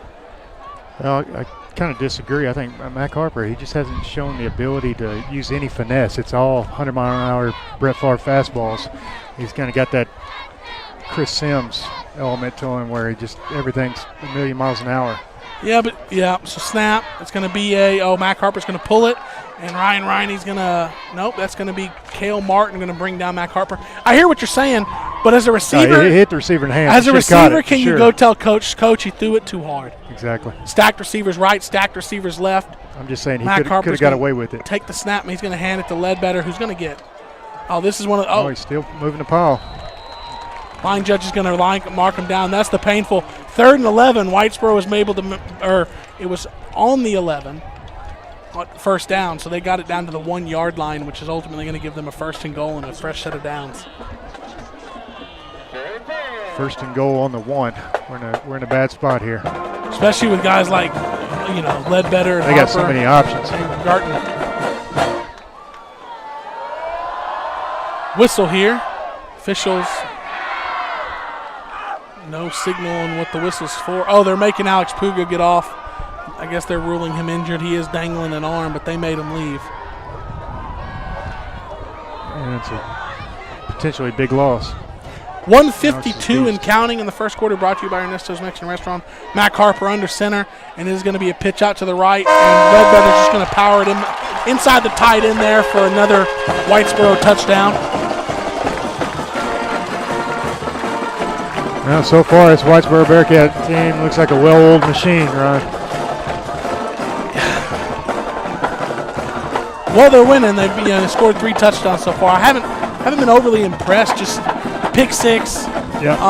That drive, lots of misses, lots of missed passes. Honestly, if they were running the ball more, I feel like they'd be doing even better. That quick is low, but it is through the Nick's Italian PAT. 1:42 left in the first quarter. Whitesboro 22, Pilot Point 0. The National Fellowship of Raceway Ministries provides Christian outreach for auto racing all across the United States at dirt tracks, short tracks, and racing venues that include NASCAR, IndyCar, and ARCA racing, and many other series. We train chaplains and create opportunities for local churches to get involved in fan outreach. We understand competition in sports events, and we work hard to provide a positive influence in the midst of auto racing action. Learn more at racewayministries.org. And meanwhile, go Bearcats. Melville's Barbershop and Salon and Southern Junkies has been home of the Bearcats since 1973. We are a one-stop shop for all your hair needs and game day outfits. We carry a few fan favorite brands like Vintage Havana, Buddy Love, Capri Blue, and Blender's Eyewear. Come check us out on the north side of the square in downtown Pilot Point or online at www.southernjunkies.com. And that's Junkies with a Z. And don't forget, go Bearcats! And we're back here for the Southern Junkies kick. What Whitesboro does, they like to get in the big group and all attack the ball and fake it and then go and get back into position. One of the most annoying things in high school football. But another high floating kick onto Witherspoon. Didn't fair catch this one. Caught it, got some speed out, and a little bit better field position from Pilot Point there down to the 41. And he took a little bit of punishment there at the end. I thought a little late, but, jumping on the pile. That was unique because he fair caught the first 2, so they weren't really expecting him to field that and run. Took advantage. Element of surprise, John. Hey, take what we can get. Hey, the good thing we found out about last week was Pilot Point brought the black helmets back. You missed them, man. I guess you saw them on the stream. But when I showed up to the stadium and saw them, I was like, I just thought it was a myth. Back in my day, we only brought them out for the playoffs, brother. Yeah. We were not allowed to wear them in district play. Man, we brought back the black helmets back in my day. We actually wanted to have a black option with white. We just ended up going all black to begin with. But trips right, drop back to pass out in the flat, caught, and Colin Lynch is going to get out, and that's an Irish Real Estate Group first down around midfield. I think that might be the first down that the Bearcats have earned this game, not via penalty. Yeah, and that play just looked crisp. Everything from the pass blocking to Colin Lynch just immediately turning that thing up as soon as he caught it. Looked like a little curl route there from the slot that Colin drifted a little bit to the outside, helped him get some running room when he caught it. Trips left here, snap, roll out that way. Turns his shoulders, gets it out in the flat again. This is another catch by Colin Lynch, going to get out across the 40. Moving the ball offensively through the air right there. That is 7 yards on first down, getting to the Whitesboro 40-yard line. Got 1:24 left in this first quarter. Brought to you by the Ernesto's Mexican Restaurant. Your Pilot Point Feed Store scoreboard check is Whitesboro 22, Pilot Point 0. Pilot Point moving the ball on offense here. They were getting the ball moving last drive. They had a 3rd and 2 that they ultimately had back-to-back penalties, which cost them. And that's going to be a receiver screen for Crew Chandler, who makes the first man miss. Makes second man miss down the sideline. 25, picks up a block, pushed out inside the 20, and that's another Irish Real Estate first down into the Point Bank red zone. The timing on that little exchange is a little off, which ultimately allowed the corner to kind of overrun it, which turned into a pretty big play. That's a 20-yard play, so that's a West Heitzman Insurance Service big play there for the Bearcats. Yeah, Crew had to kind of high point that ball to make the catch, but ultimately it helped on the timing. Trips left, and it's going to be a handoff up the middle. Anderson now has a little bit of running room, spins out, and is going to get down to the 15-yard line.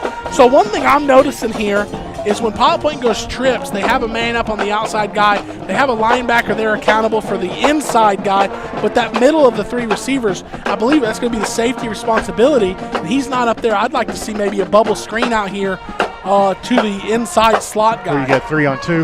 Yeah. It would give the receiver time to catch it and make the safety miss. Trips left, snap, and what did we do? Oh, no, and it was lined up. Yep. There it was. They ran the bubble screen. That looked like Jesse Rangel and Aston out there blocking. Colin Lynch was going to catch it. Yeah, I think Colin just took his eyes off of it, looking upfield a little too early there. Yeah. So the inside, so that was the inside slot. So and actually that's probably a better design. It allows the middle slot guy to come down and block the linebacker. Good design there. Trips right, 1 receiver left. Ball's right in the middle of the field, 3rd and 7. A rollout right to pass. Throw it out with some heat down at the line to gain, and that's another Irish Real Estate Group first down. Aston Kirby on the catch. Nice hands catch there by Aston. Caught it right in front of his face mask. We are well into the Point Bank red zone now, just like Whitesboro on the last drive, 1st and 10 from the 11. So you do have an opportunity to gain a first down and reset the downs if you get down there. Shout out to our offensive line. They're doing a good job protecting Wyatt so far, giving him time to make nice, crisp throws. Trips left. This formation seems to be the one that's working. Snap. Going quick. Gage Anderson up the middle. Stutter steps, move to the left. Gets down to about the 7-yard line. There's going to be 4 yards on first down. And Pilot Point will have a decision. Pilot Point will have a decision to make if they want to get one more snap in before the first quarter ends. Nope. I don't think they're going to. So after the end of the first quarter, brought to you by Ernesto's Mexican Restaurant, Whitesboro 22, Pilot Point 0, but Pilot Point is deep in the Point Bank red zone. We come back. Sunset Pools of North Texas helps people build custom pools for their perfect backyards. Even if the perfect backyard includes an outdoor kitchen, fire pit, or more, Sunset Pools of North Texas does it all. Shane Blagg, the owner, is a proud Bearcat alum who has built pools in the Pilot Point area for over a decade now. Good luck to the Bearcats this season from Sunset Pools of North Texas, where your backyard dreams become a reality. You can visit Sunset Pools at sunsetpoolsntx.com. That's sunsetpoolsntx.com. In Texas, there's pea-size hail and baseball-size hail. Guess which one hit our house? We didn't even know where to begin, but we called our Texas Farm Bureau insurance agent, and he was so reassuring. He knew exactly what to do to get our house back into shape and our lives back to normal. Now, we're even more thankful for the roof over our heads. Wesley Heitzman, born and raised right here in Pilot Point. Give him a call for a free quote at 940-390-6783. Coverage and discounts are subject to qualifications and policy terms and may vary by situation. And we're back here getting ready for the start of the second quarter, brought to you by the Pilot Point Community Opera House. Pilot Point on the drive, going to have second and 6 from the 7. I see Alex Puga's checking back into the game. Perfect. I That's know. a good sign. I saw the shoulder hanging, which made me a little nervous, but the referees were the ones that made him get off the field. So that made me feel a little bit better. He's a tough dude. Breaking news from the Kano sideline, Mike. Breaking sports news first. Thank you, Kanos. Thank you, CrossFit. Trips left here for Pilot Point. This has been the go-to formation so far on the drive. And we're going to get a quarterback draw up the middle. And Wyatt Smith's going to get out inside the 5. Well, I mean, the whole pile is inside the 5, but the guy marking it's at the 6. Actually, looks like, meet him in the middle. Looks like a good spot. I don't know about you, Ryan, but every time Wyatt runs the ball now, I kind of hold my breath. Yeah, get a little nervous. A few weeks ago. So here we go, 3rd and 6 from the 3rd and 5 from the 6. Let's punch this in, boys.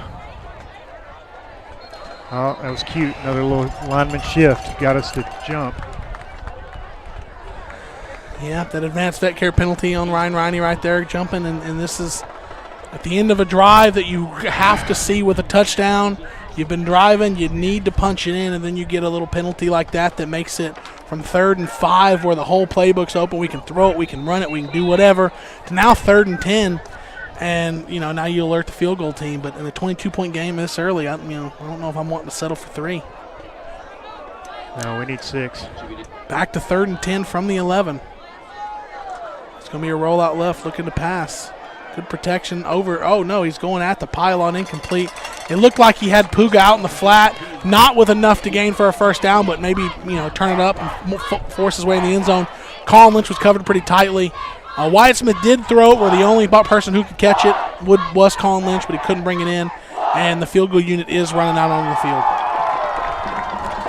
field. So we've seen kind of a kicker with, 2 sides to him so far this season. The first week, a couple field goals that just didn't make any sense. It's good from 42 in pregame, floated them, and then a week later he was drilling them in game. So snap, hold, the kick is up, it's high, it's got the distance. And the next Italian field goal is good. Pilot Point's on the board. 11:04 left in the second quarter. Brought to you by Pilot Point Community Opera House. Whitesboro 22, Pilot Point 3.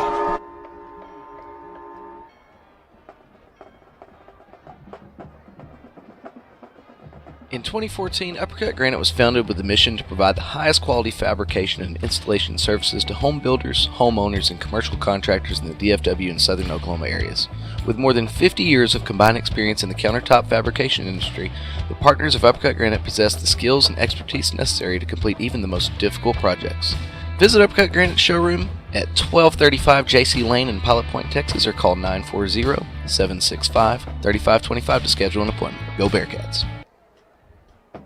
Advanced Care Veterinary Hospital, Pilot Point, has been caring for animals around the Pilot Point area for the past 30 years. Large and small pets can expect a quality experience unmatched by other clinics. Advanced Care Veterinary Hospital of Pilot Point offers all the services you'd expect from your veterinarian. They provide preventative care, which includes vaccinations, flea, tick, and heartworm prevention. They also provide sick animal care, surgical, and dental needs with their full-service lineup. Good luck to the Bearcats this season from Advanced Care Veterinary Hospital of Pilot Point, where pets are family.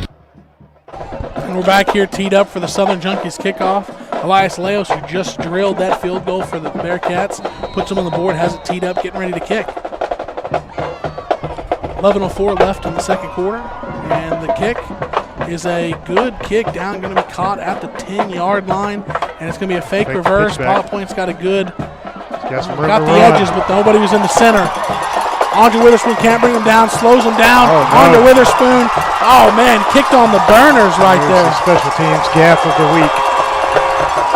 Number 6, Jace Sanders. Or no, it looked to be number 8, Max Parker. So he had a cut. So Pilot Point did a good job there of containing the edges, not letting them get outside, but nobody was forcing up the middle of the field, and ultimately we had a few guys try to slow him down.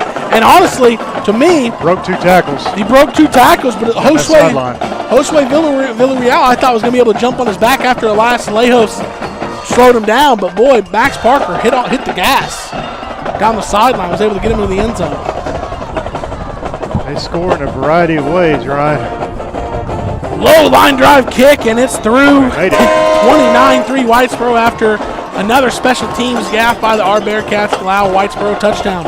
10:47 left in the second quarter. We'll come back after this.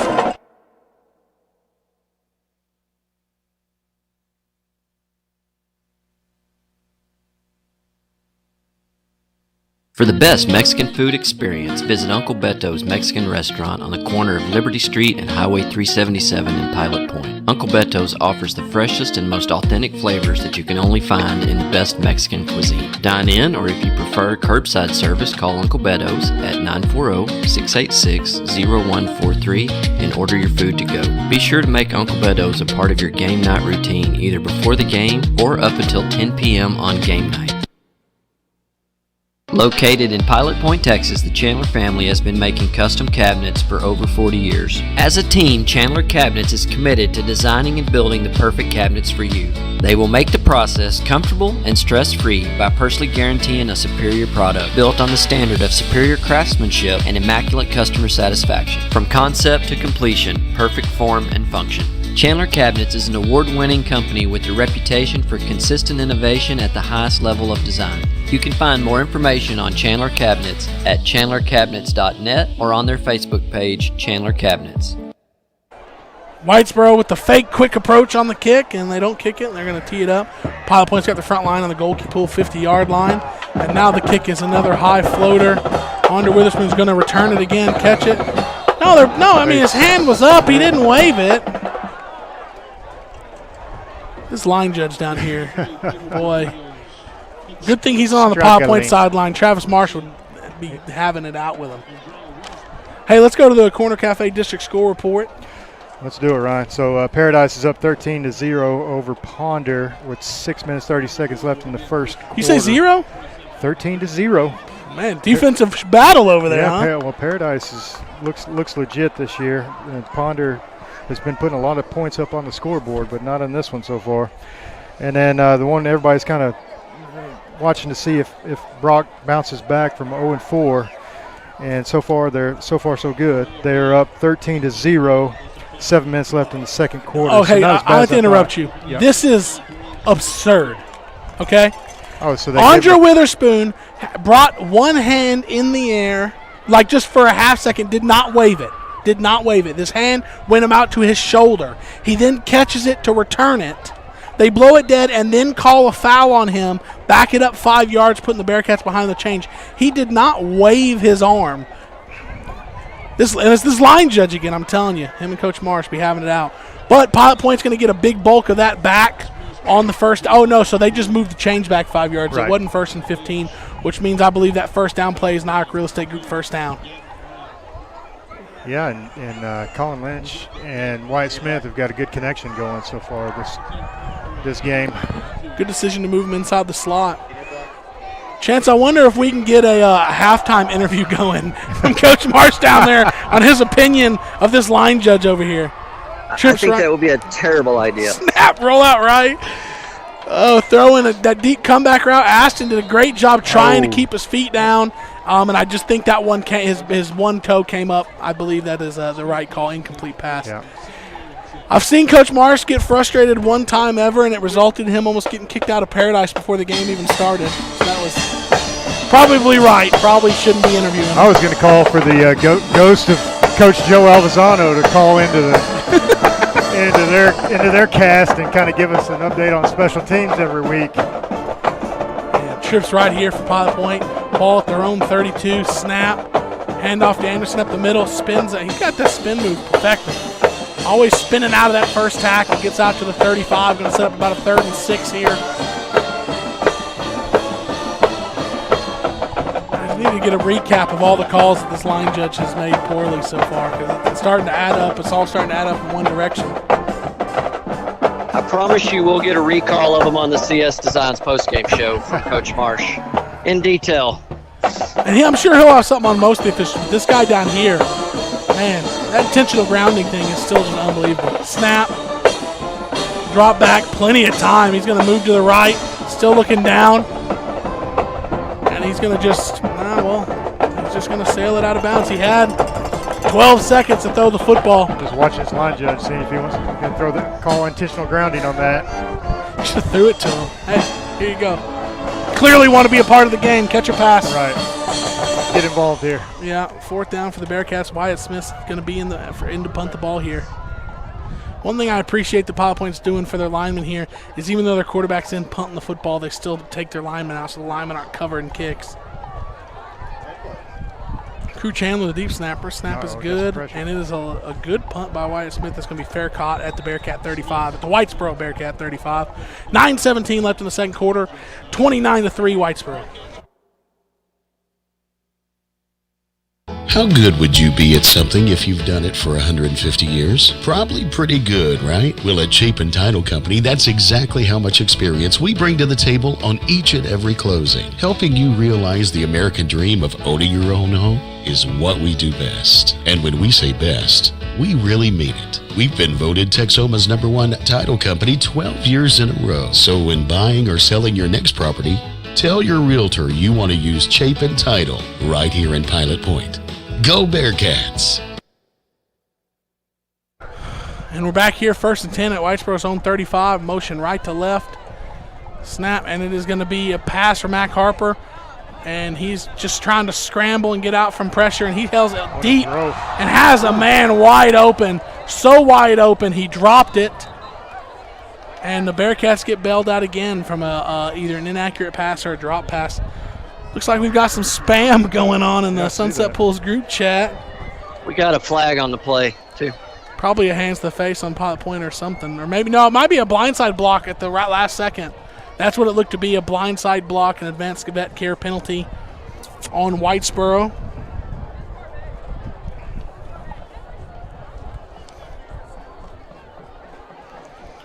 That was actually a nice throw there by Mac Harper. That was a complete drop. He dropped that one in the bucket. Yeah, that was a beautiful throw. Just so wide open, he dropped the ball.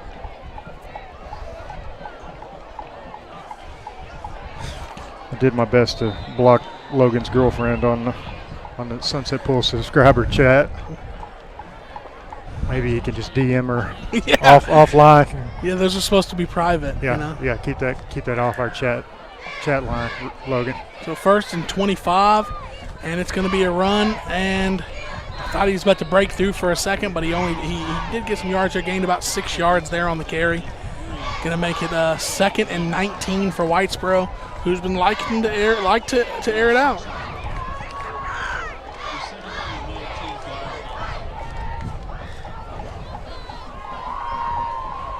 .8:27 and counting here in the second quarter, brought to you by Pilot Point Community Opera House.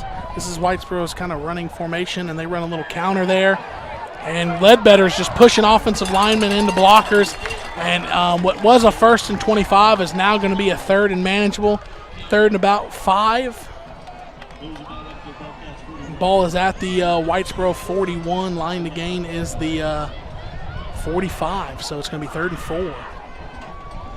Where they stack these receivers on the outside, this is kind of their running formation. And they might pass out here. Pilot Point gets back. Missed opportunity there for Whitesboro. Pilot Point jumped, was able to get back, and the snap never happened. Would have been a free 5 yards and automatic 1st down for Whitesboro. But snap, Ledbetter gets the carry. Ledbetter. And he is going to get enough for the 1st down and out to the Goalkeeper Pools 50-yard line.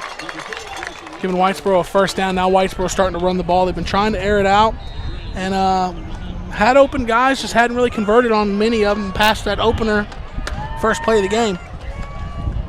But now they're getting going with Grayson Ledbetter on the ground. Yeah, I think we're going to get a heavy dose of Ledbetter. It's a little bowling ball.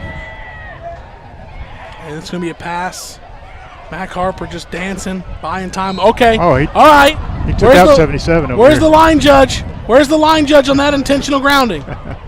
No receiver in sight. Standing right in the middle of the pocket.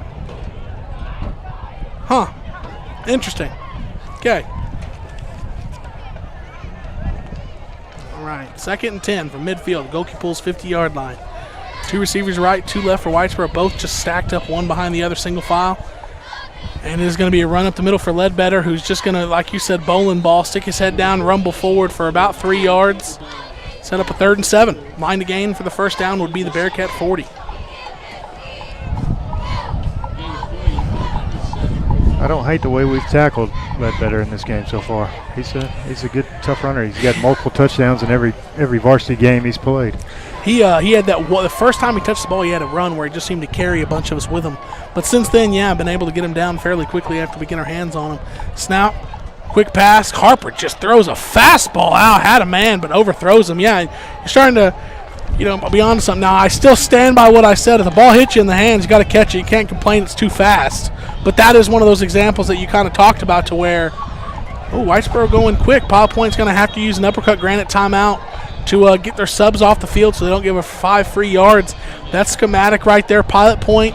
It's one thing that's got to be tough as a staff at a small school is you have to rotate your big guys in and out. You have to. You cannot avoid it. They're playing both ways. You have to do it. But you can't get on a regular set schedule because what happens is if the opponent knows every 3 plays they cycle them out. At the end of every 3 plays, when it's automatic, the opponent's just going to hurry up to the line of scrimmage and force you to either use timeout or take the 5 yards. Change their cadence and take advantage of it. Yep, that's got to be, you got to swap them out, but you can't do it on a uniformed every so many plays. Yeah, you have to switch it up. They have to be vigilant, paying attention. But that's the second uppercut granite timeout of the half for Pilot Point. And didn't want to give up the yards because it is 4th and a long 7 for Whitesboro here, right at midfield. Mac Harper was punting before the game, and he has a leg. So they have an empty formation here. He's not deep enough to punt. If he punts it from here, he could find himself in trouble. So it's going to be they're going to have the opportunity to punt. They have a coach down here signaling to Mac Harper something. He's going to probably punt. He backs up a couple yards, and he gets a end-over-end punt that's going to bounce. It's going to fall dead at the Pilot Point 6-yard line. And we come back with 6:25 left in the second quarter, brought to you by Pilot Point Community Opera House. Pilot Point's going to have the ball 1st and 10 from their own 6. Hi everyone, Mom here. Corner Cafe is proud to support the 2022 Bearcat and Pilot Point. Featuring breakfast and lunch signature dishes and weekly specials, you can visit Corner Cafe 7 days a week from 7:30 to 2:30 to enjoy your favorites. Have a great season, guys, and we'll see you all soon at the corner. Go Cats! Hey, Ryan. Yes, sir. Going down to the Kanos CrossFit sideline, Mike. You were talking about big guys. When you had some time, could you explain to me what your credentials are as far as linemen and what you may or may not know about how pancakes work? Yes. Yeah, I will do that. Can we break down the different syrups? We talked last week about the syrup stickers for pancakes, and let me tell you, I sat in a lot of meetings Saturday morning. Run left side, Gage Anderson finds some space, gets out across the 10 before he slung down. Sat in a lot of Saturday morning film sessions and got to really understand what a pancake is and what it's not, and have a lot of pride stickers on my helmet back at the house from a personal, real true understanding of what a pancake is by racking up a lot of them. And basically, a lineman drives a defensive lineman, and he drives him into the dirt. As long as the referee doesn't throw a flag on it for unsportsmanlike conduct, we got a fumble in the backfield. Fumble in the back. No, incomplete pass. That's the whole concept of doing the jet sweep in front of the quarterback. But, offensive lineman drives the defensive lineman into the dirt. It doesn't matter if it happens in the confines of the whistle or not. As long as it's not deemed an ineligible, dirty hit, that's a pancake, baby. Doesn't matter if the whistle's blown or not. If the official didn't deem it late, that's still part of the play. Yep. Are you just a dude? I mean, have you ever won anything? I played a lot of good offensive line on a state semifinal team, state championship team. Had a 3,000-yard rusher. But did you ever block anybody though? I racked up a fair share. Yeah, lots of pancakes in the day. Played third and long, rolling out. I think Whitesboro's going to get enough for an Ike Real Estate Group first down. But I just want to make sure you weren't a Joe Buck and never played football or anything like that. I mean, you played the game and a lineman, right? Yeah, I mean, if I am an expert on anything, in football. It is definitely offensive line play, and I can tell you when it's a pancake and when it's not a pancake. And I don't know if on the broadcast I don't get too mad. I get mad at officials from time to time, but the one thing that always makes me the maddest is stupid hold penalties when a lineman's worked his butt off and driven a guy into the ground when it's not a hold penalty. So I'm very, very up on what is a pancake and what is not. He's trying to make me kiss his state ring right now, Chance. Thanks, buddy. Hey, as long as we're clear, shout out to Idle Chatter. Yeah, that's right. Snap, handoff on the first down up the middle. Anderson sticks his head down, tough run. Had a gap there to the right he probably could have found, but he's so used to immediately having to make a man miss, sticks his head down and runs right into a much smaller gap there. But yeah, lineman's pride and joy is a pancake. I remember lots of good blocks I had back in the day, but I remember about damn near every pancake I had.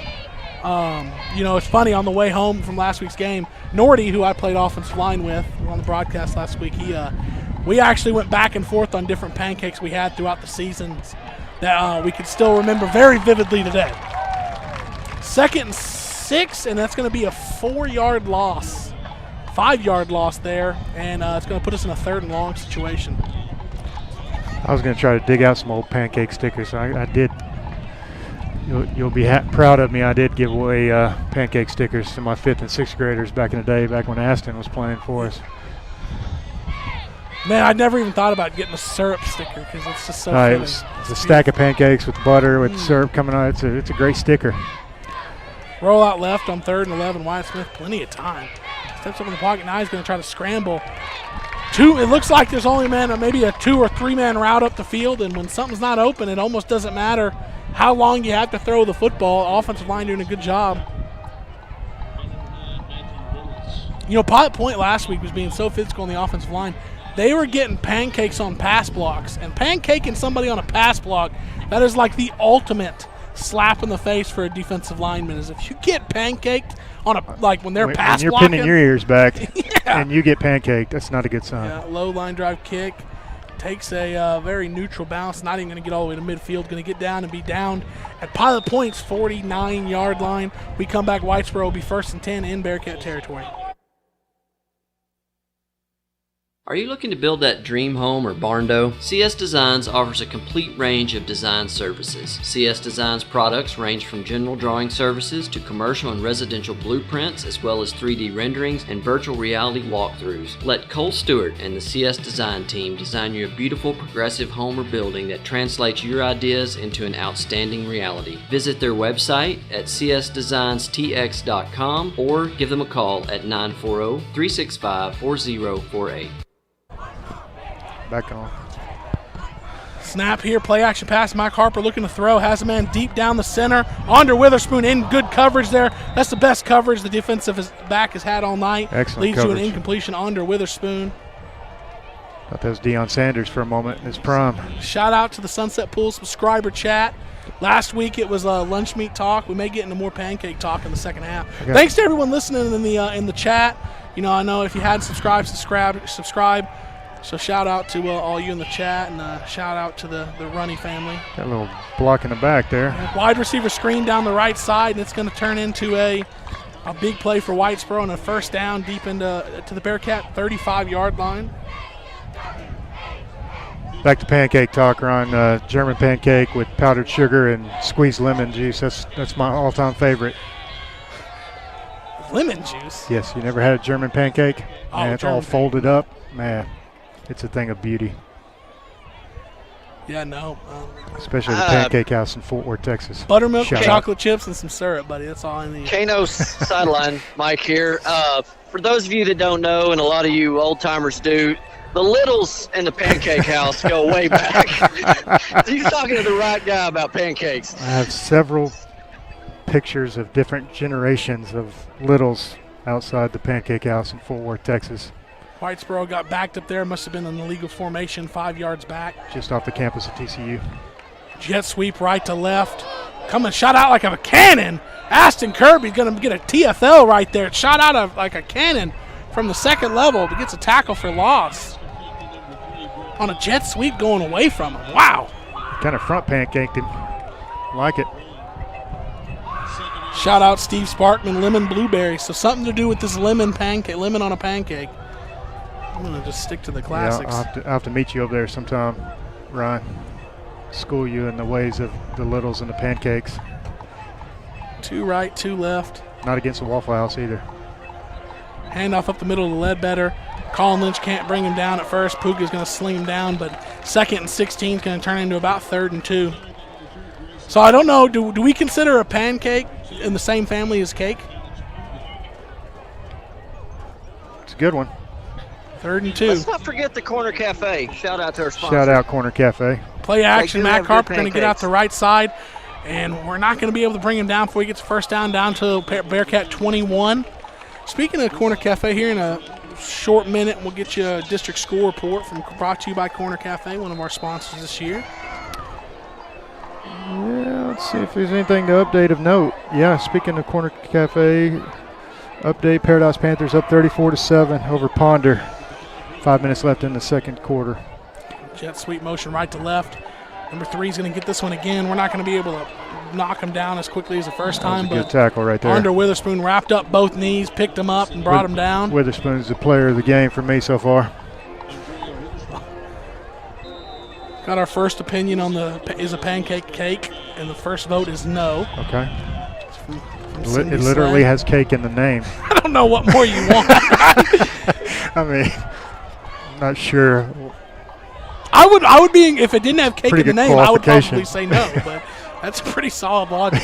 Ledbetter, patient run up the middle, and he's going to muscle it, and are they going to give him the reach? They're not going to give him the reach. Knee down at the 1. He reached out to try to get the goal line, and once again, they needed to get to the 2 for a first down. They get to the 1, so it'll be a Whitesboro first down, clock running under a minute and a half in the second quarter, brought to you by Pilot Point Community Opera House. Officials timeout here. Yeah, back to that Corner Cafe scoreboard. Sorry, Chance. Brock's still up 13-0, 6 minutes left in the second quarter, so they're not exactly wiping the floor with everybody in the district. Weren't they supposed to just absolutely crush and roll over everybody? That's what the rumor was. Heard there was an interview going around. I'm unaware of. I heard they were a little upset after losing to the Gunner Tigers. I'll tell you what, Gunners are an excellent football team. Yes, they are. But I will tell you this, if you're in Brock's position, you literally convinced yourself that your first 3 losses are okay because those are all bigger schools, right? Those are the top schools at the bigger division, so we played them all competitively, but they all beat us. When you're Brock playing Gunner, you are the top school in the bigger division. So you put yourself in the exact same position that you're 0-3 in, but you're on the plus side of it. And to lose that game, I wonder if his talk is building out of some frustration. Oh, it had to be because they won every stat in that game and still lost the ultimate stat, which was they didn't get that W. They had a kickoff run back on them. They had a pick 6. Just some unfortunate stuff. I'm sure Brock will be fine, but they let out some frustration in that post-game interview. Well, timeout here. Look at the uppercut granite timeout from the Whitesboro Bearcats trying to get things straight. So back to the Sunset Pool subscriber chat. A little bit of the explanation is cake is not made the same, which is a good point. And like I said, I would be on the no side if it didn't have cake in the name. And I would love to butt in here. Go ahead. You do call it batter, though, when it's raw. If it's a biscuit pancake or something, it's dough. Cake batter. Yep. More good pancake points. batter. Russell Jones says pancake is toast, according to the cube rule. So I would like an explanation on what the cube rule is, because it's unfamiliar. So first and goal here from Whitesboro at the 1 under center. Mac Harper going to be it. Same play they ran earlier. Pitch out right. Grayson Ledbetter's going to get in. Cooper Locke come over the top, tried to get him, couldn't quite get him. And there's another Whitesboro Bearcat touchdown. 1:17 left in the second quarter. It is 35-3 Whitesboro.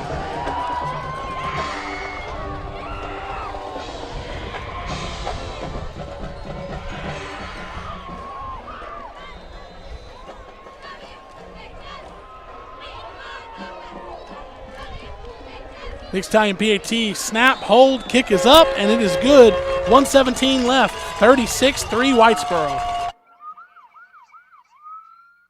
With 40 years' experience, DC David Construction LLC is a general contractor specializing in custom metal buildings, cement work, remodels, painting, and almost any other application you may need. DC David Construction LLC takes pride in the high level of professionalism, knowledge, and craftsmanship you will receive on every job they do, large or small. DC David Construction LLC is fully insured and always willing to give you a quote. Call DC David Construction LLC today at 940-390-8656.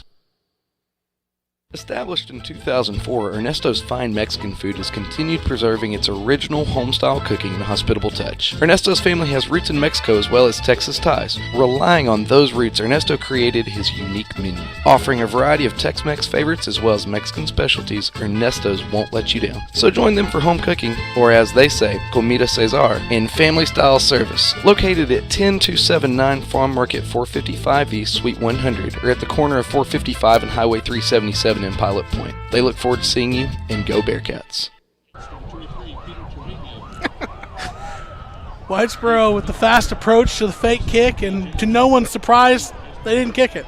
So they're resetting here. Pilot Point's front line at the goalkeeper pulls 50. It is the same kick as always, and Jesse Rangel does fair catch this one at the 25. And at a certain point, Andre Witherspoon kind of got the message, let's return one or two of these.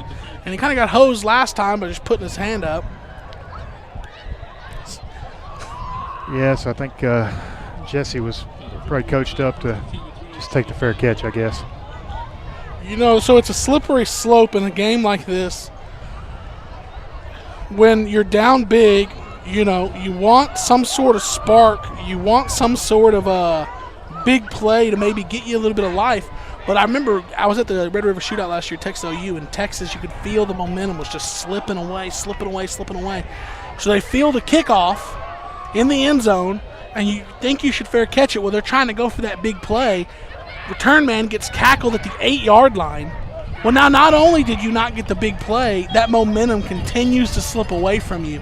So in a situation like that, though, when you field the ball at the 25, worst case scenario, I mean, you could fumble, you could get a hold, but really, you need some sort of spark here. Yeah, you need a big return, something to get your team going. Get old Mo turned on your side. 45. This clock doesn't always tick down by one at a time. That's interesting. Trips left for the Bearcats. Snap. And it looks like we're going to be content running into the half. Gage Anderson fighting out across the 30. Two Gage Anderson handoffs in a row. I think you're right, Ryan. Yeah, I mean, the play clock's going to not even – play clock's not going to force us to run one more.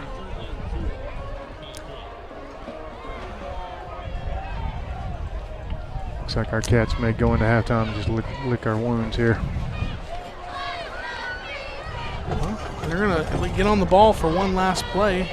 If it's a run play, it's a waste of time. We shouldn't run it, but we're not even going to get it off. Snap, we did get it off, and I don't know why we did it. It was a run play. Run, okay. At the end of one half, it's Whitesboro 36, Pilot Point 3. We'll come back in the second half, and let's get active in the Sunset Pool subscriber chat. Already having is a pancake cake. So come back for the second half. It's a good debate. It's interesting.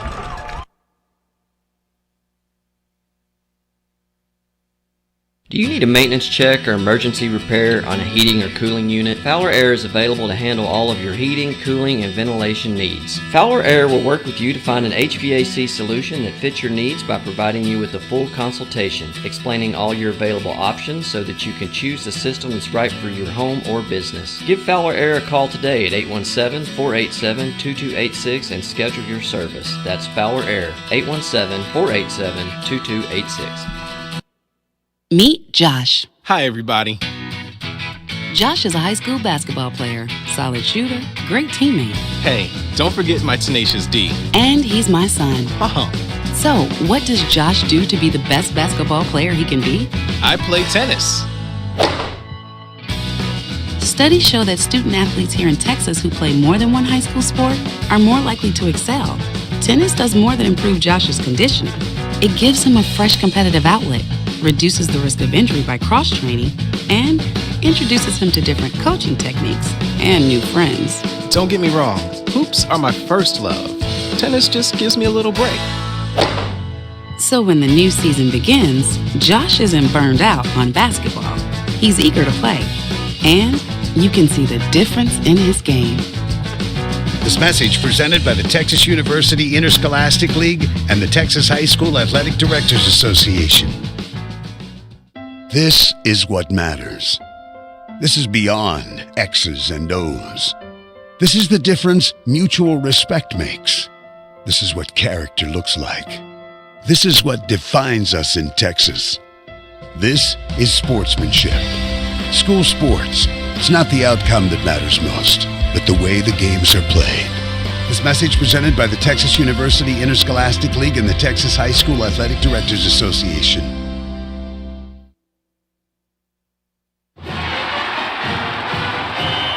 I loved playing high school sports. I loved the competition, the camaraderie, the bands, the crowds, all the pageantry, and I wanted to keep playing. But I graduated.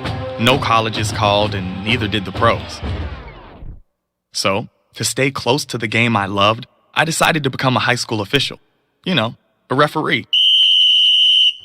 When I played high school sports, I learned the importance of integrity, good sportsmanship, and respect for the rules.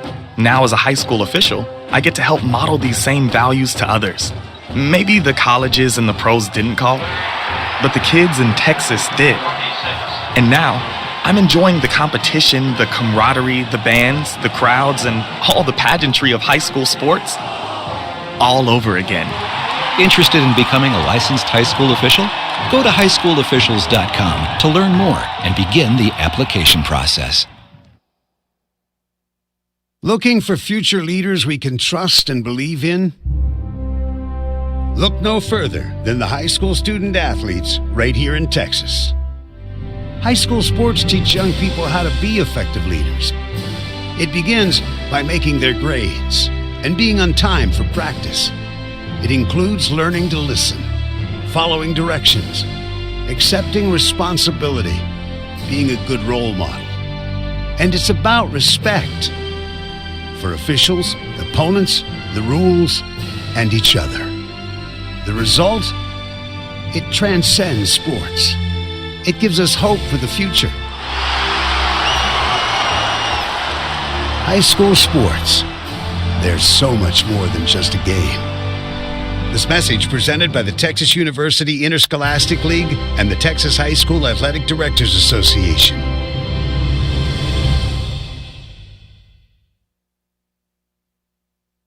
Hi, I'm Greg Pelzel. Here at Pelzel Printing, we do custom embroidery, custom screen printing, and promotional product. You can reach Greg Pelzel at 940-453-5443. Go Bearcats. Point Bank proudly supports the 2022 Pilot Point Bearcats football team. Open your real free checking account with Point Bank and show off your Bearcat pride with a Point Bank school logo debit card. Additionally, Point Bank is now offering credit cards. Choose your premier rate or rewards and enjoy metal cards with one of the lowest rates in the market, along with in-branch servicing for your convenience. Subject to credit approval. Visit pointbank.com for details. Point Bank. Your neighbors love us. You will too. Member FDIC. Pilot Point Feed Store is a locally owned, family-run business built on service. Established in 2003, the Shawn family's experience, knowledge, and exceptional customer service is unmatched. Pilot Point Feed carries a large selection of feeds for all types of animals. While you're there, be sure to visit the retail department and boutique, offering name-brand clothing like Double D Ranch and Tasha Palese. They also have ranch supplies, deer feeders, cooking grills, home decor, furniture, gifts, and much, much more. Pilot Point Feed, more than just a feed store.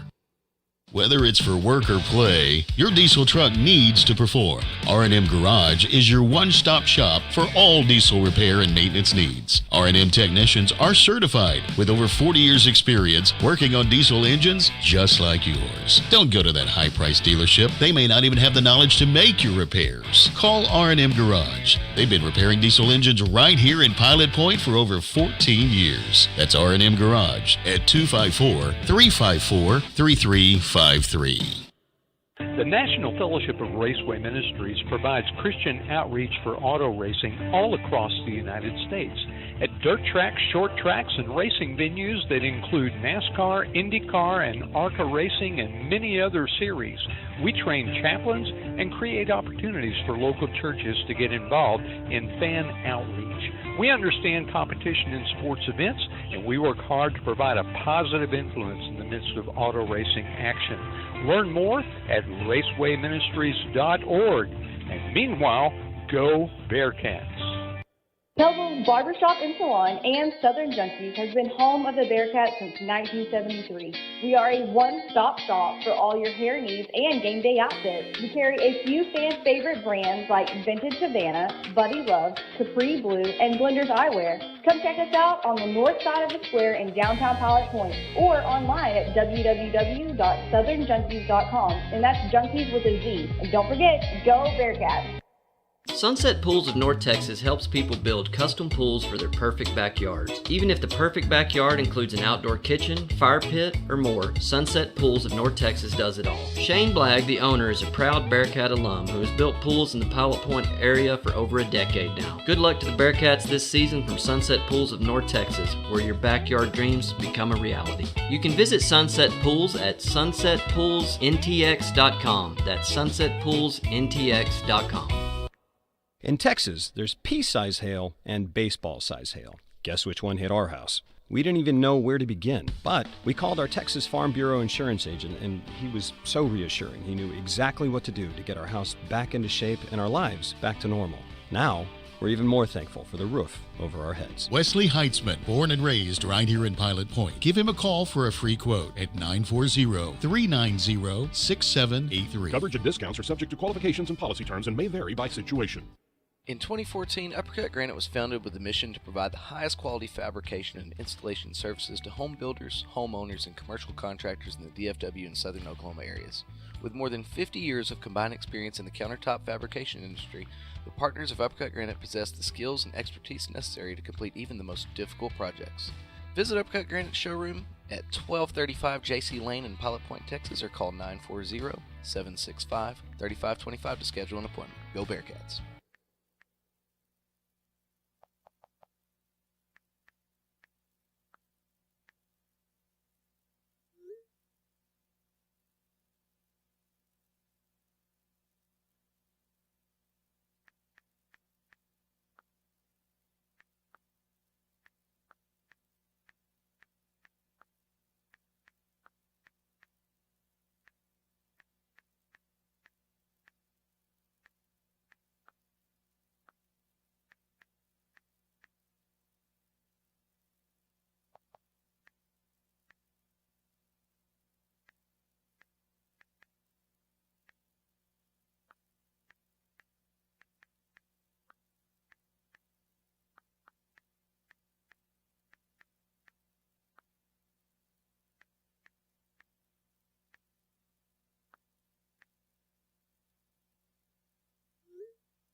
Point Bank proudly supports the 2022 Pilot Point Bearcats football team. Open your real free checking account with Point Bank and show off your Bearcat pride with a Point Bank school logo debit card. Additionally, Point Bank is now offering credit cards. Choose your premier rate or rewards and enjoy metal cards with one of the lowest rates in the market, along with in-branch servicing for your convenience. Subject to credit approval. Visit pointbank.com for details. Point Bank. Your neighbors love us. You will too. Member FDIC.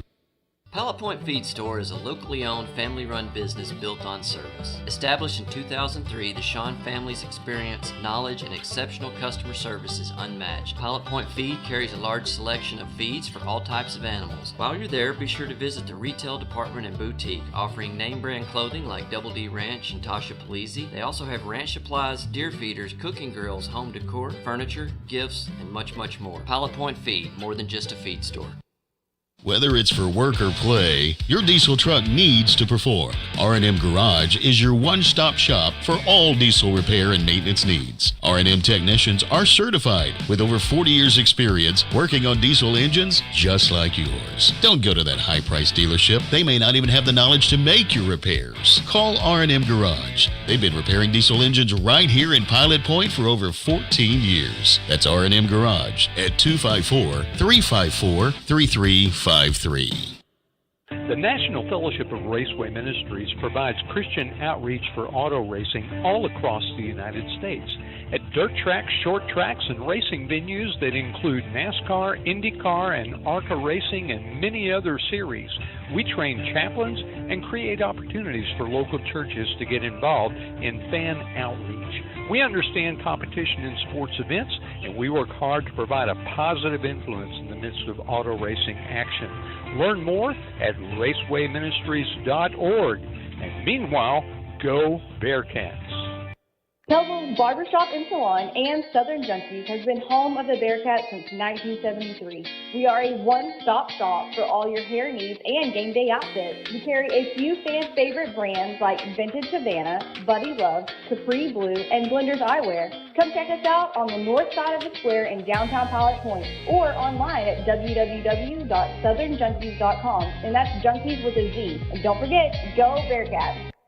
Sunset Pools of North Texas helps people build custom pools for their perfect backyards. Even if the perfect backyard includes an outdoor kitchen, fire pit, or more, Sunset Pools of North Texas does it all. Shane Blagg, the owner, is a proud Bearcat alum who has built pools in the Pilot Point area for over a decade now. Good luck to the Bearcats this season from Sunset Pools of North Texas, where your backyard dreams become a reality. You can visit Sunset Pools at sunsetpoolsntx.com. That's sunsetpoolsntx.com.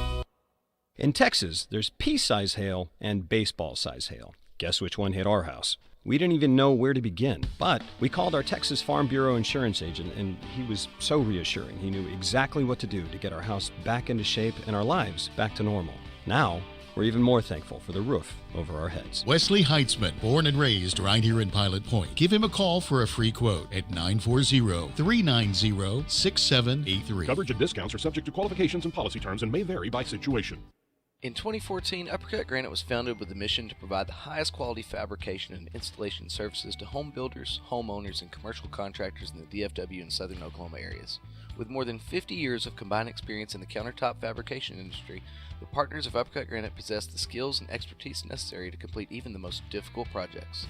Visit Uppercut Granite's showroom at 1235 JC Lane in Pilot Point, Texas, or call 940-765-3525 to schedule an appointment. Go Bearcats!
Pilot Point Feed Store is a locally owned, family-run business built on service. Established in 2003, the Shawn family's experience, knowledge, and exceptional customer service is unmatched. Pilot Point Feed carries a large selection of feeds for all types of animals. While you're there, be sure to visit the retail department and boutique, offering name-brand clothing like Double D Ranch and Tasha Palese. They also have ranch supplies, deer feeders, cooking grills, home decor, furniture, gifts, and much, much more. Pilot Point Feed, more than just a feed store. Whether it's for work or play, your diesel truck needs to perform. R&M Garage is your one-stop shop for all diesel repair and maintenance needs. R&M technicians are certified with over 40 years experience working on diesel engines just like yours. Don't go to that high-priced dealership. They may not even have the knowledge to make your repairs. Call R&M Garage. They've been repairing diesel engines right here in Pilot Point for over 14 years. That's R&M Garage at 254-354-3353. The National Fellowship of Raceway Ministries provides Christian outreach for auto racing all across the United States at dirt tracks, short tracks, and racing venues that include NASCAR, IndyCar, and ARCA racing, and many other series. We train chaplains and create opportunities for local churches to get involved in fan outreach. We understand competition in sports events, and we work hard to provide a positive influence in the midst of auto racing action. Learn more at racewayministries.org. And meanwhile, go Bearcats. Pelzel's Barbershop and Salon and Southern Junkies has been home of the Bearcats since 1973. We are a one-stop shop for all your hair needs and game day outfits. We carry a few fan favorite brands like Vintage Havana, Buddy Love, Capri Blue, and Blenders Eyewear. Come check us out on the north side of the square in downtown Pilot Point or online at www.southernjunkies.com, and that's junkies with a Z. And don't forget, go Bearcats! Sunset Pools of North Texas helps people build custom pools for their perfect backyards. Even if the perfect backyard includes an outdoor kitchen, fire pit, or more, Sunset Pools of North Texas does it all. Shane Blagg, the owner, is a proud Bearcat alum who has built pools in the Pilot Point area for over a decade now. Good luck to the Bearcats this season from Sunset Pools of North Texas, where your backyard dreams become a reality. You can visit Sunset Pools at sunsetpoolsntx.com. That's sunsetpoolsntx.com. In Texas, there's pea-size hail and baseball-size hail. Guess which one hit our house? We didn't even know where to begin, but we called our Texas Farm Bureau insurance agent, and he was so reassuring. He knew exactly what to do to get our house back into shape and our lives back to normal. Now, we're even more thankful for the roof over our heads. Wesley Heitzman, born and raised right here in Pilot Point. Give him a call for a free quote at 940-390-6783. Coverage and discounts are subject to qualifications and policy terms and may vary by situation. In 2014, Uppercut Granite was founded with the mission to provide the highest quality fabrication and installation services to home builders, homeowners, and commercial contractors in the DFW and southern Oklahoma areas. With more than 50 years of combined experience in the countertop fabrication industry, the partners of Uppercut Granite possess the skills and expertise necessary to complete even the most difficult projects. Visit Uppercut Granite showroom at 1235 JC Lane in Pilot Point, Texas, or call 940-765-3525 to schedule an appointment. Go Bearcats!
Pilot Point Feed Store is a locally owned, family-run business built on service. Established in 2003, the Sean family's experience, knowledge, and exceptional customer service is unmatched. Pilot Point Feed carries a large selection of feeds for all types of animals. While you're there, be sure to visit the retail department and boutique, offering name-brand clothing like Double D Ranch and Tasha Polizzi. They also have ranch supplies, deer feeders, cooking grills, home decor, furniture, gifts, and much, much more. Pilot Point Feed, more than just a feed store.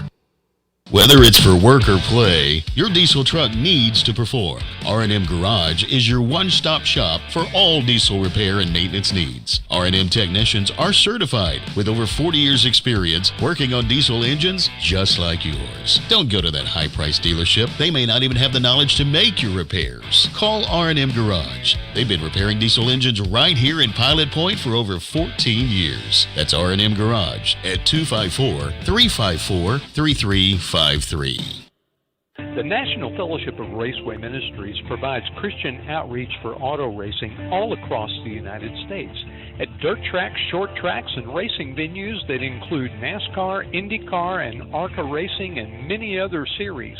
We train chaplains and create opportunities for local churches to get involved in fan outreach. We understand competition in sports events, and we work hard to provide a positive influence in the midst of auto racing action. Learn more at racewayministries.org. And meanwhile, go Bearcats. Pelzel's Barbershop and Salon and Southern Junkies has been home of the Bearcats since 1973. We are a one-stop shop for all your hair needs and game day outfits. We carry a few fan favorite brands like Vintage Havana, Buddy Love, Capri Blue, and Blenders Eyewear. Come check us out on the north side of the square in downtown Pilot Point or online at www.southernjunkies.com, and that's junkies with a Z. And don't forget, go Bearcats! Sunset Pools of North Texas helps people build custom pools for their perfect backyards. Even if the perfect backyard includes an outdoor kitchen, fire pit, or more, Sunset Pools of North Texas does it all. Shane Blagg, the owner, is a proud Bearcat alum who has built pools in the Pilot Point area for over a decade now. Good luck to the Bearcats this season from Sunset Pools of North Texas, where your backyard dreams become a reality. You can visit Sunset Pools at sunsetpoolsntx.com. That's sunsetpoolsntx.com. In Texas, there's pea-size hail and baseball-size hail. Guess which one hit our house? We didn't even know where to begin, but we called our Texas Farm Bureau insurance agent, and he was so reassuring. He knew exactly what to do to get our house back into shape and our lives back to normal. Now, we're even more thankful for the roof over our heads. Wesley Heitzman, born and raised right here in Pilot Point. Give him a call for a free quote at 940-390-6783. Coverage and discounts are subject to qualifications and policy terms and may vary by situation.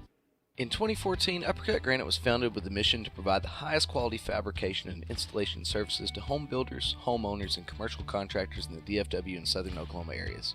With more than 50 years of combined experience in the countertop fabrication industry, the partners of Uppercut Granite possess the skills and expertise necessary to complete even the most difficult projects. Visit Uppercut Granite showroom at 1235 JC Lane in Pilot Point, Texas, or call 940-765-3525 to schedule an appointment. Go Bearcats!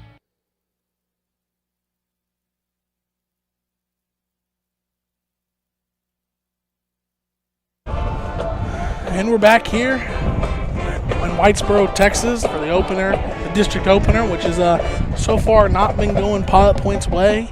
First half, Whitesboro 36, Pilot Point 3. Started on the first play. They ran a jet sweep motion from right to left, play action pass. Pilot Point covered everybody except the guy on the jet sweep who continued up the sideline on a wheel route, and he was left wide open, so wide open. He caught the ball standing still at the 20 or at the 30 and was still able to turn the Jets on and get in the end zone. From there, Pilot Point had to punt, then forced a turnover on downs from Whitesboro, and then followed that up immediately on the first play, pick six on an RPO, went back the other way, and it just kind of snowballed from there. John, the biggest thing, and this wouldn't have necessarily made it a close game, but right now it's 36-3. The Bearcats, our Bearcats, have had at least 2 drives in this game so far where the ball has been moving down the field. The offense has been looking efficient, poised for points, and penalties at the end of a drive that back us up and ultimately keep us out of the end zone. Yeah, you're right. That little defensive line shift has got us to jump a couple of times, stalled the drives, and ultimately cost us from probably punching it in at least once. at least once. I think, and then we settled for the field goal once because of a penalty backed us up, kind of put us from a 3rd and short to a 3rd and 7 or 8. And then loss of yardage on that 3rd down, forced us into a 4th and 10, which we kicked it. An excellent kick by Elias Aleos, who has the only points on the board tonight for Pilot Point. I'd like to see just, the offense so far. It's a lot of, and that may be the kind of part of the offensive problem is not just getting behind the chains, but if you've watched a Bearcat game so far and you've seen the offense, this is what exactly, you've seen it all so far, right? So looking for maybe some adjustments in the second half, some different route combinations. It looks like we have one run in our playbook, and that's just the between the tackles from the shotgun. I've seen no effort to get the edge. Just not a whole lot from the offense. Yeah, maybe I think Colin Lynch was probably the offensive MVP. At least he had the best connection with Wyatt Smith there in the first half. But other than that, like you said, Gage does his best to get his 4 yards, but hadn't had much open running room. Yeah, that's something we didn't talk about in the halftime. I hadn't really thought about. Was if you think about the run game, how simple the run game has been. When I say simple, I literally mean the only runs that we've attempted have been just dives between the tackle from the shotgun formation. Tonight we haven't gotten under the center and tried to get the edge. We did try one jet sweep that was dropped, which went down as a incompletion instead of a fumble. And that was for Colin Lynch, trying to get Colin Lynch involved. Just the route combinations through the pass game have been pretty much the same. And just not a whole lot of versatility from the offense. I will say the highlight of tonight, which hadn't mattered, is when Wyatt Smith does drop back to pass. He's got plenty of time. He's got plenty of time. Good protection. There was one play we had a 2-man route combination down the field, and he had about, no exaggeration, 10 seconds before he finally had to just sling the ball out of bounds. So it's interesting. Yeah, the pass blocking has been well. Shout out to everybody in the Sunset Pool subscriber chat. Lots of action in the first half. Love to get you involved in the second half as well here in this game in Whitesboro. Pancake talk might have been our offensive highlight of the first half. Accusations of John using sugar-free syrup. Don't judge. It is chocolate. Hello? It is chocolate. Is that a phone? The phone's ringing. Trying to do the Deion Sanders drop from the ticket. A phone. Michael Crabtree? Michael Crabtree. Yeah. Speaking of Michael Crabtree, Texas plays Texas Tech tomorrow in Lubbock. Be a good one. Yeah. Is Quinn Ewers going to be back? Well, Sark is playing it close to the chest. So last week they showed a hot video of him running and throwing for the game. They mentioned nothing about him being in uniform. See if Whitesboro does his cute little quick approach. Oh, they're going to. And here they go. The fake. And they don't kick it. Reset. So, yeah, but in the fourth quarter last week, they did a quick sideline shot. And Quinn Ewers, you can't mistake him. He's got the big old mullet. Oh, yeah. Wears number 3 Florida on the sideline in pads doing this arm stretch thing. And he practiced this week. He's traveling. Crew Chandler up. And Crew Chandler. So did he catch it? I think, and they're going to call this line judge, man. But here, let me say, I've been bagging on this line judge. I don't think he's any good. He shouldn't be out here. That was much more of a fair catch than the first one. That one was more of a fair catch than the first one. I'm gonna take his side here, which is me going a long way. The Andre Witherspoon one in the last half was absolutely not a fair catch. I can say down here from the Kano sideline, Mike, that Coach Marsh seriously disagrees with your opinion. Well, right there. no, I see him trying to land a helicopter in the middle of the field. Ideally, so here's on the play. Ideally, if you can get the full range of motion like he's making, that is it. But if you watch some football on Saturdays and them explain it to where sometimes, like in that situation, Crew Chandler is on the run to try to catch it. He doesn't have the full range of motion. I could understand that fair catch signal. And as I was talking about the Bearcats not trying to get the edge in the entire first half, on play 1 of the second half, they try to get the edge, and maybe, just maybe, they know more about Whitesboro than I do because they just lost 5 yards on first half. Yeah, so now that answered your question. I guess maybe we shouldn't try to get the edge on them. Yeah, I mean, like I said, we've been like that's a critique, and I don't know if it wasn't a critique in the sense of like, got to try something that we sometimes you run a negative play just to make sure your other bread and butter plays work. Like that one. You run, get the edge. Wyatt Smith's going to have some space. He's going to be pushed out after a huge gain. Wes Heitzman Insurance Service, big play, going to get us across midfield all the way down to the Whitesboro 35 for an Iowa Real Estate Group first down. And, hey, we had nightmares of him running the ball back from Plainsview. That time, instead of taking unnecessary punishment deep down the field, he just gets out of bounds at the 35-yard line. Big play there by Wyatt Smith. But like I said, I don't think that play is possible if you don't try to get outside and run that same look the play before. Yep. Got to set it up. It was well done. Snap. Pistol formation, trying to get the left edge there. Gage Anderson gets it out across the 30. And see, now you're in a dilemma, right? Because I kind of critique the offense as looking like the exact same offenses. I mean, if you've watched 2 quarters of this offense, you've seen it all coming into tonight. Well, now down 36-3, you want to get your offense some confidence, but how much do I want to show for next week when I'm already down 36-3? Yeah, 3 straight runs. We'll see if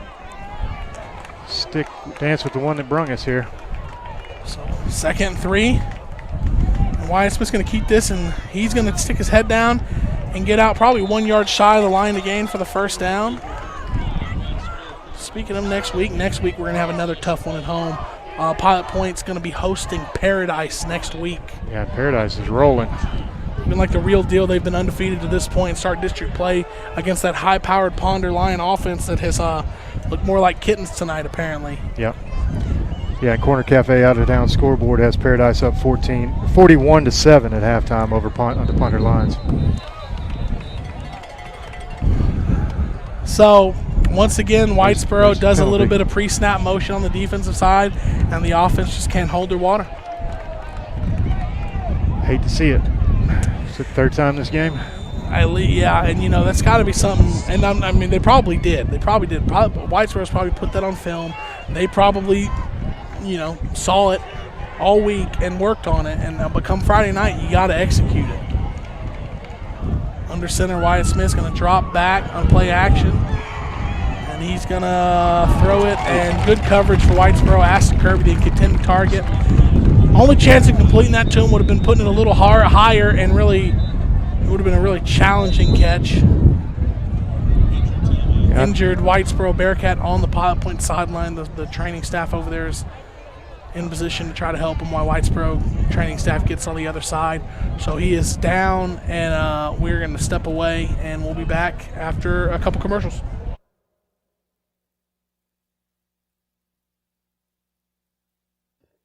Since 1983, the Scott Walker Insurance Agency has been covering the insurance needs of Pilot Point. Regardless of what that need may be, they have you covered, offering homeowners, auto, life, farm and ranch, and commercial. Give them a call at 940-686-2692. That's Germania Insurance, the Scott Walker Insurance Agency, located just north of the town square at 211 Scott Lane in Pilot Point, Texas. Scott Walker Insurance Agency, always there to help.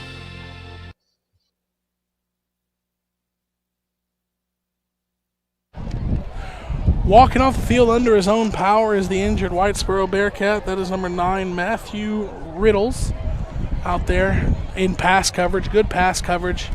He's walking off under his own power. Not sure if it's an ankle or a shoulder, but he's going to get off under his own power here. Pilot Point's faced with a 4th and 7 here. Line to gain is going to be the Whitesboro 25-yard line. Say throw it up to Aston here on the fade. Take a shot. Number 5, Kasson Williams in coverage on him. Too high safety look for Whitesboro. They did their shift. We held our water that time. Brought back. Wyatt had a couple guys open there. Crew Chandler out across the line to gain for an Iowa Real Estate Group first down.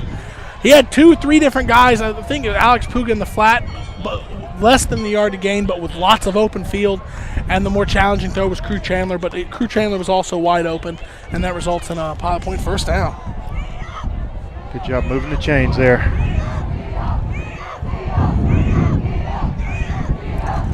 At some point, I say throw it to Aston, though. He's got one guy to beat down here. Anderson up the middle. Now he's host of Bearcats wrap him up, but not until he gets down to the 16, which is going to be 8 yards, 7 yards on the first down carry.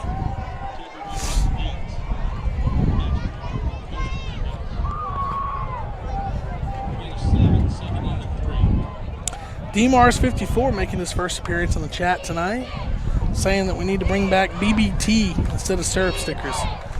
I'm gonna have to yield to your old school knowledge there, because that's what he said. BBT back. Wyatt Smith's gonna keep it up the middle after holding it in the pocket for quite a while.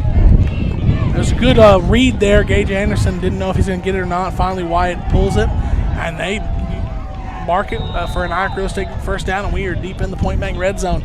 Second time tonight we've been deep inside the Point Bank red zone. The first time we only came away with 3. So Bearcats needing 6 here.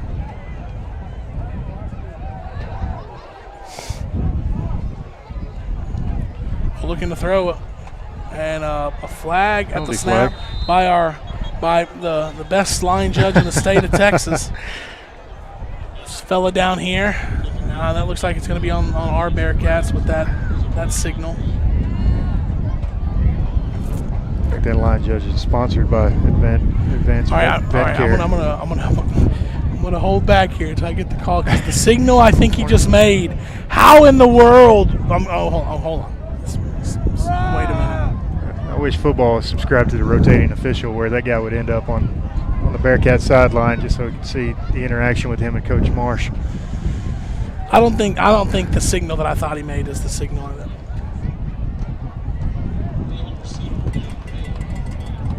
Okay, how does that guy throw? That's exactly what I thought he called. Okay, the line judge has called an intentional grounding, and now ineligible man downfield. Not the umpire, not the back judge, not the guys who actually make that call. The line judge. Snap, drop back to pass. Bringing some pressure. Out in the flat, Anderson's going to catch it, make a man miss. Now he's going to try to muscle his way to the first down. He gets down to the 5, and he's going to turn a 1st and 15 into about a 3rd and 2, getting him involved in the pass game. The line judge, you don't make that call. The line judge, you don't call holdings. You only call holdings often if it's the receiver in front of you. You'll call a face mask. You call offsides. You're not calling intentional groundings and an eligible man downfield. And where he's throwing the flag. Snap. Right at our wide receiver. Let's go, Gage. Gage Anderson muscles it in, and he's in at 7:53 with the Pelzel printing touchdown. Another tough run by Gage there after bailing us out with that catch out of the flat, getting us all the way down to a 2nd and short. He gets it in for Pilot Point's first touchdown of the night, and the first offensive drive of the second half looks good for Pilot Point. Gage against the machine, baby. Why is the clock running? This is a Nick's Italian PAT attempt. Oh, we got another flag. By the other line judge. I think it's going to be offsides. The clock ran from 7:35 to 7:29 before the snap on the Nick's Italian PAT, which was up and good.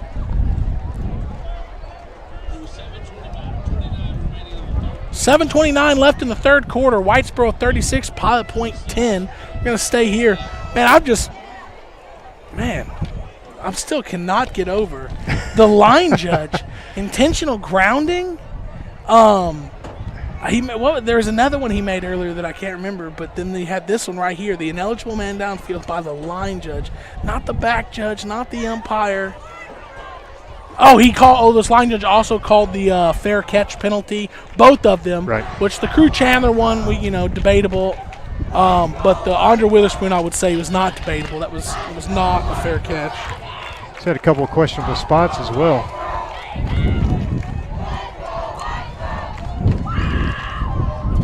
So, shout out to the Sunset Pool subscriber chat.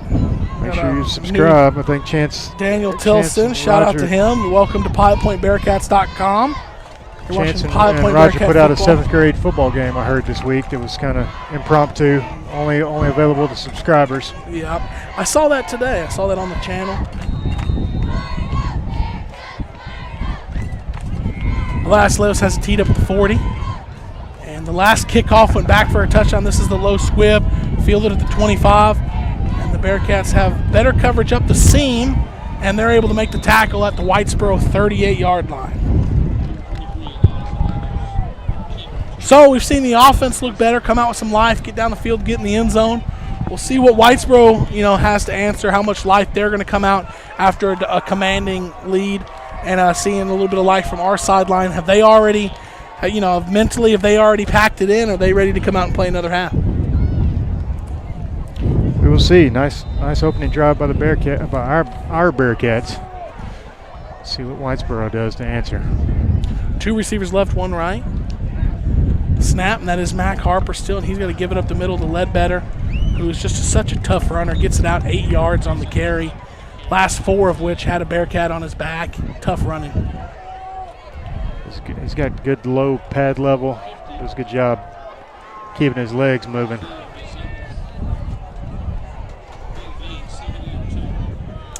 It's going to be 2nd and 2 from Whitesboro's 46-yard line. We're going to have to beware of the play action here in a minute. Snap, and it's going to be a slant. Number 11 makes the catch. Gage Anderson slows him down long enough to let Aston Kirby, Colin Lynch, and a bunch of other Bearcats drag him up across the 30. You originally wrap him up, and he takes you 6 yards up the field. You can't have that. Number 11, Clay Herms on the catch. Trying to get some offense in before maybe he makes a switch to quarterback at some point in the game. A good job by Whitesboro's lineman running down there and moving the pile. Such a nonchalant, just like catch, and took his time through the slant from Mac Harper. And this is going to be the play action. Looking for down the field, has some time, throws down the seam. Andre Witherspoon has to make up for it, and he does. And the ball is incomplete. Yep, ball's out. Andre made up for it, and Andre was beat. And if you see him, if he found the ball, he might have been able to undercut it, but he put all his focus in on making up the space, and he did. And, he fought the ball away from the receiver, couldn't complete the catch, saved a touchdown there. Yeah, great effort by Witherspoon, sticking with that.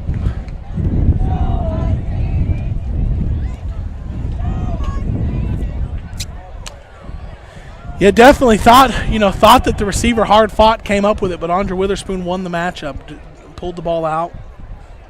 Snap, and this is going to be a handoff. Grayson Ledbetter fooled Ryan Riney.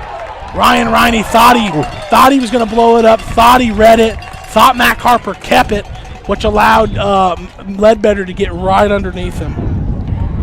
Witherspoon on the tackle on that one.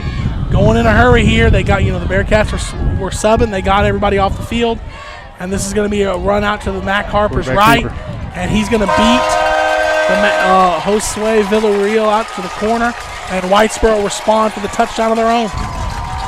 So there's your answer, Ryan. They're not taking their foot off the gas just yet.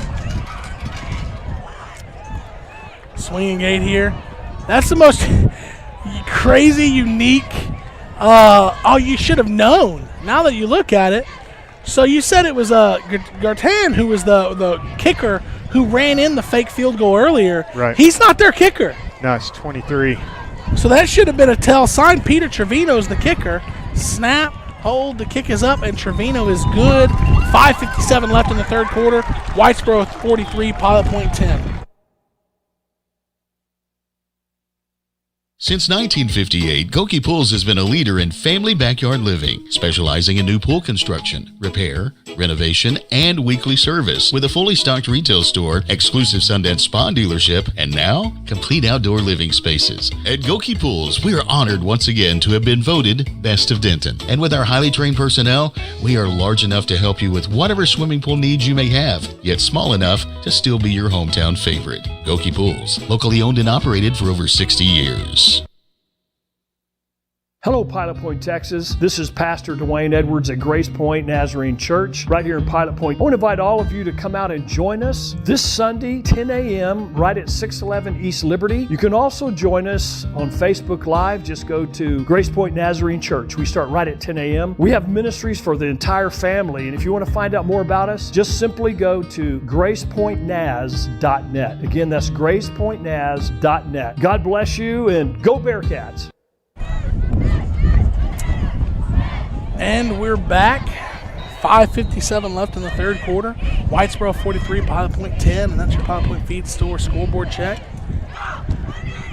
Chance, on the CNS postgame report, I'd like a full breakdown on every referee's responsibilities on who's supposed to throw what flag. I can't let it go. I'll do my best to deliver. Colin Lynch fields this low line drive on a hop, and he gets it right out to the goalkeeper pool 50-yard line, where it's going to be marked down and Pilot Point ball 1st and 10. A little bit of extracurricular there, Ryan, after that. You know, I didn't see it. Everything seems to be good. I saw what you're talking about. I think Whitesboro wrestled the ball away, and there was a little scrum for the ball at the end. Okay. You know, because sometimes it's funny.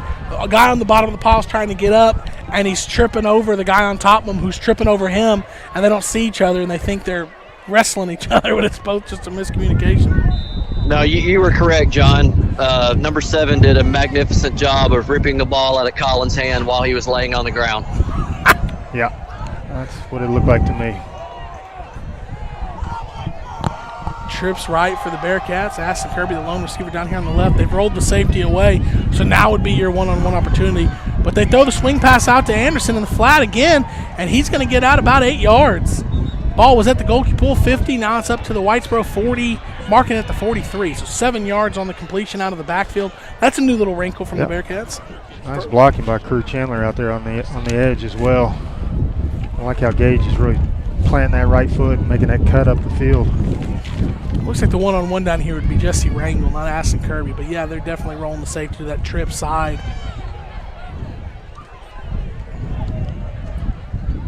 Going back to Gage, riding Gage here. He's been the horse so far in the second half, getting you out down to the 35-yard line, enough for an Irish real estate group first down for the Bearcats.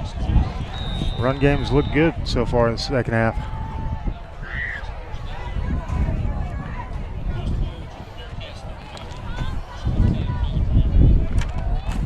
First and 10 from Whitesboro 35, trips right. This has been the formation that has led to the most success for Pilot Point tonight. Snap, and they're going to look that way to throw the ball, and that is a miscommunication. Crew thought it was going to Aston, and Aston thought it was going to Crew. And ultimately it hit Crew because Crew made a last-second effort to try to get his hands on it, and but incompletion.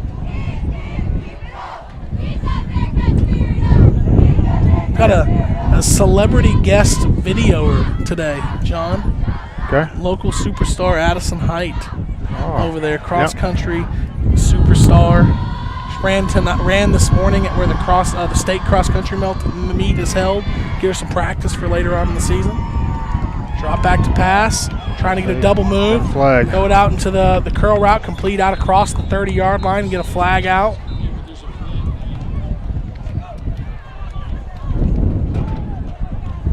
Hold on Pilot Point, backing us up. Advanced Fed Care penalty.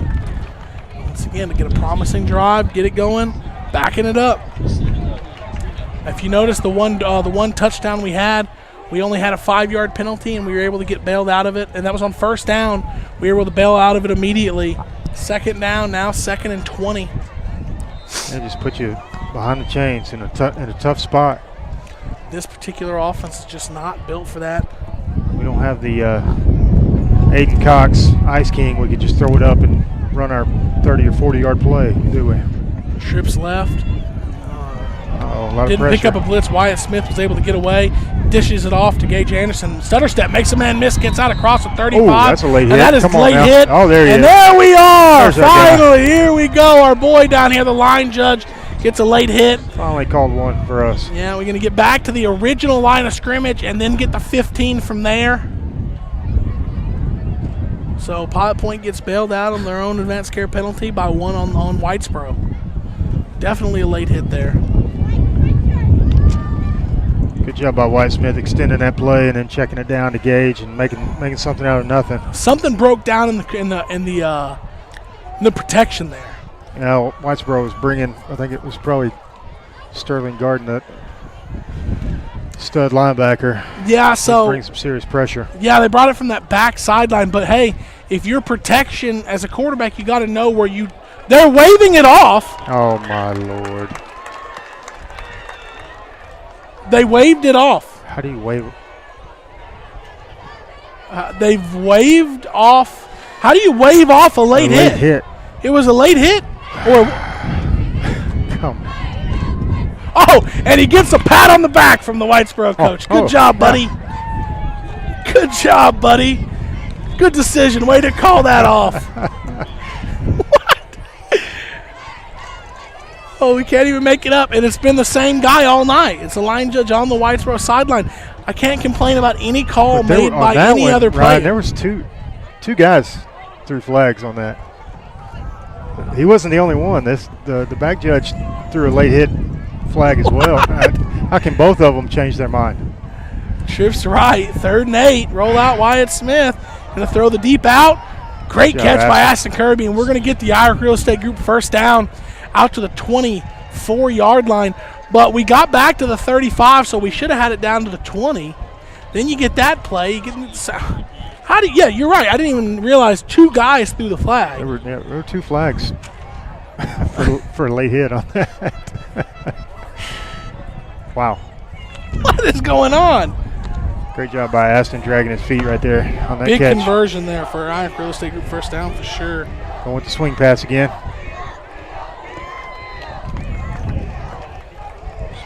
And that is not going to really be, not going to go anywhere.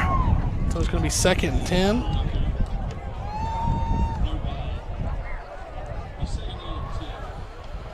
Man, this one guy, and that's what killed me the most after the waving the flag off is the coach patting him on the back and giving him a smile. Like, lots of communication down there between that line judge and the Whitesboro coaching staff. See, Russell Jones is asking about a CB hunt after the game. I think there is one starting at the square. Trips right. So that's something that crossed errors. We CB hunted a lot. Now, deep throw, good route combination. Aston Kirby couldn't bring it in. It was skipped off the 5-yard line. We didn't have CBs, though. We had cell phones, so we would text a clue and go out from there because we didn't have the good old CBs. But we still did it at least once a weekend.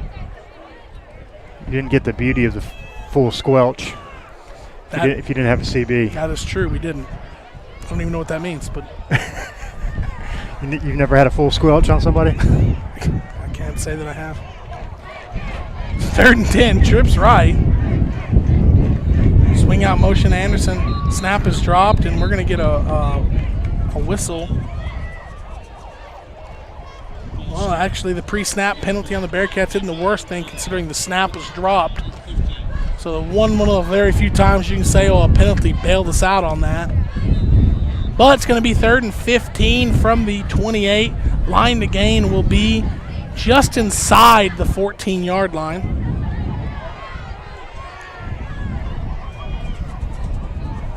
Still wondering if we're going to go after this corner on this near side at some point. Something's going on with the cadence and the snap because that's back-to-back. I'm not seeing what's happening. I mean, it's obviously there's a penalty because there's no debate. Pilot Point's backed up. 3rd and 20 now. Yeah, a lot of things to clean up here. Hey, guys, when you got a little bit, come back to me. I got some info for you. All right, we'll do it after this 3rd and 20 here, unless there's just too much excitement. Trips right for Pilot Point. Wyatt Smith's going to take the snap, drop back. He's being blitzed. Oh, tunnel screen. Perfect time for it. Anderson gets the outside. He's going to stiff arm, keep his feet. Down inside the 15, inside the 10. What an incredible play by Gage Anderson. Perfect time for the screen. On 3rd and 20, Whitesboro decides to call a blitz inexplicably. and Pilot Point takes advantage of it with the screenplay. Gage Anderson breaks a tackle. Gage Anderson is playing his tail off. I mean, that looked like a good form tackle. Took his legs out from under him, put one foot on the ground and one hand, kept himself up, gets down inside to the 7 for an Irish Real Estate Group first down in the point bang red zone, and that was definitely a West Heitzman Insurance Service big play. Yes, it was. Trips right. Anderson going back to him. Got not a whole lot of forward momentum before he ran into the line. So let's go back down to the sideline down there to Chance. All right, down here with the Kano sideline, Mike. The call that was waved off, there were actually 2 penalties. There was a block in the back called by the back judge, and then y'all's favorite referee called the tackle out of bounds, so they offset. I was also told that the line judge does make the call on an eligible man downfield because Wyatt rolled to the other side. I'm just telling you what I was told. The other side. Yeah, but that may okay. I'd like to look back at the film because there's not as many officials on the field tonight as there would be for like a college game. But that was a quick snap and throw, if I remember right. Let's go, Wyatt. Get Wyatt in there. Smith, quarterback keep, doesn't go down immediately, breaks a tackle down into the 1. Good hard running. But yeah, so on that intentional on that illegal man downfield, if I remember right, that was like an RPO where he caught the snap and slung it. But nonetheless, going to be 3rd and goal from the 1. And hey, if the penalty's offset, you normally call the penalties offset. We got another, speaking of penalty. You don't pick the flag up and wave it off. So that was the miscommunication. If they would have made both calls and then offset them, we would have understood it.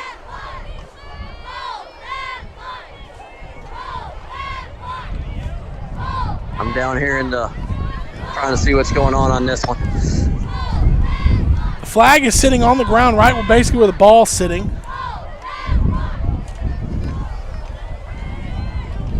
Fortunately, on a pre-snap penalty like this,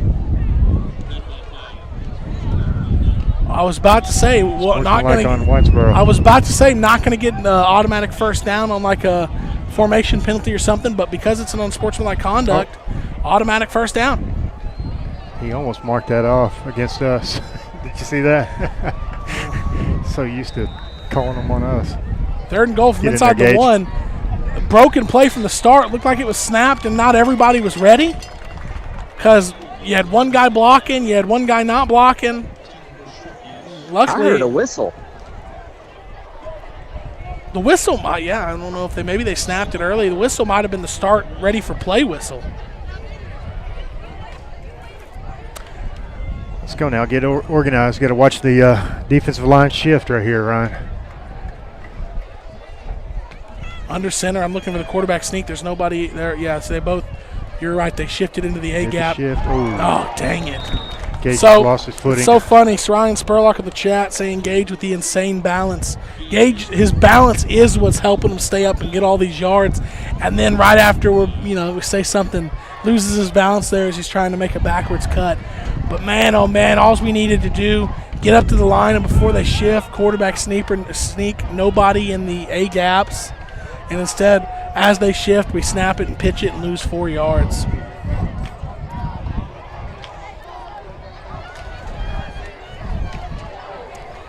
Got to complete this drive. 3rd and goal from the 5. Trips left, snap. Out in the flat, Colin Lynch catches it. Nice. No, Aston Kirby catches it. That's a late hit. Trucks a man and then has to fight off a defender 3-4 yards in the end zone after he scored the touchdown. But Aston Kirby with the Pelzel printing touchdown, and the Bearcat offense is, going to have a lot of encouragement to build on in the week of practice coming up to Paradise next week. They've come out and battled so far in the second half, so snap, some credit. The hold, the Nick's Italian PAT is up, and it is good. 26 seconds left in the 3rd quarter. Whitesboro 43, Pilot Point 17 with touchdowns on back-to-back possessions.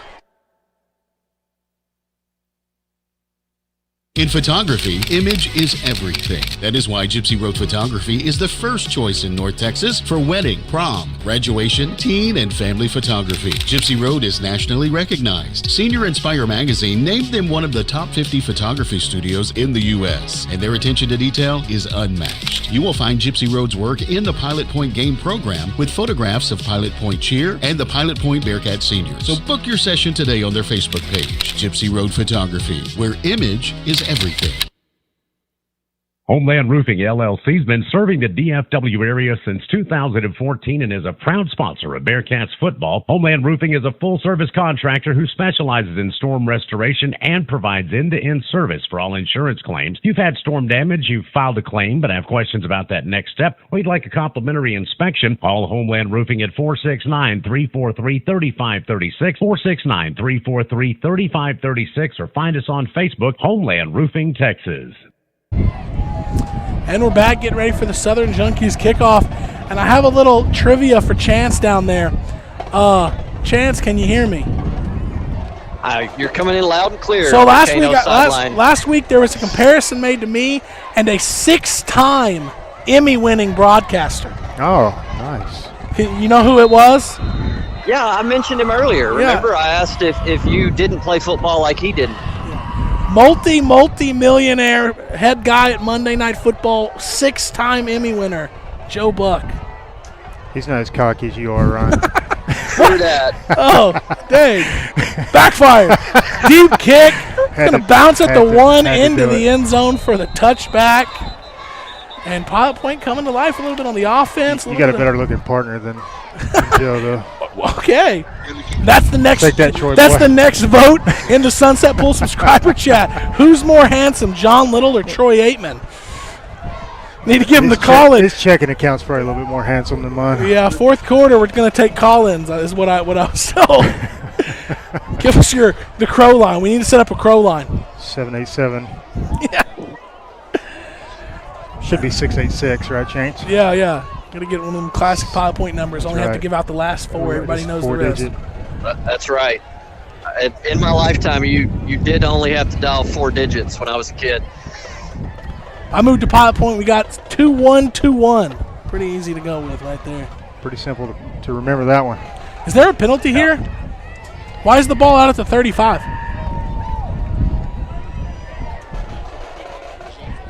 Well, we must have missed an advanced vet care penalty. Okay, all right. Back it up. Why is it the 30? Why is it the 30? Oh, he is putting. You missed it, patting yourself on the back. I'm sorry. Dang, man. Couldn't see around his ego. Yeah. It's trying to fire back, and it's just all, man. 1st and 10 from their own 30 for Whitesboro. Snap. And it's going to be play action looking to pass. Pump fake. Down the seam, has a man. This one's going to be caught. And can Crew Chandler muster up the energy to run him down? It doesn't look like it. So what I thought was going to be one last run to end the third quarter turns into a 70-yard touchdown pass. Mac Harper to Jay Sanders.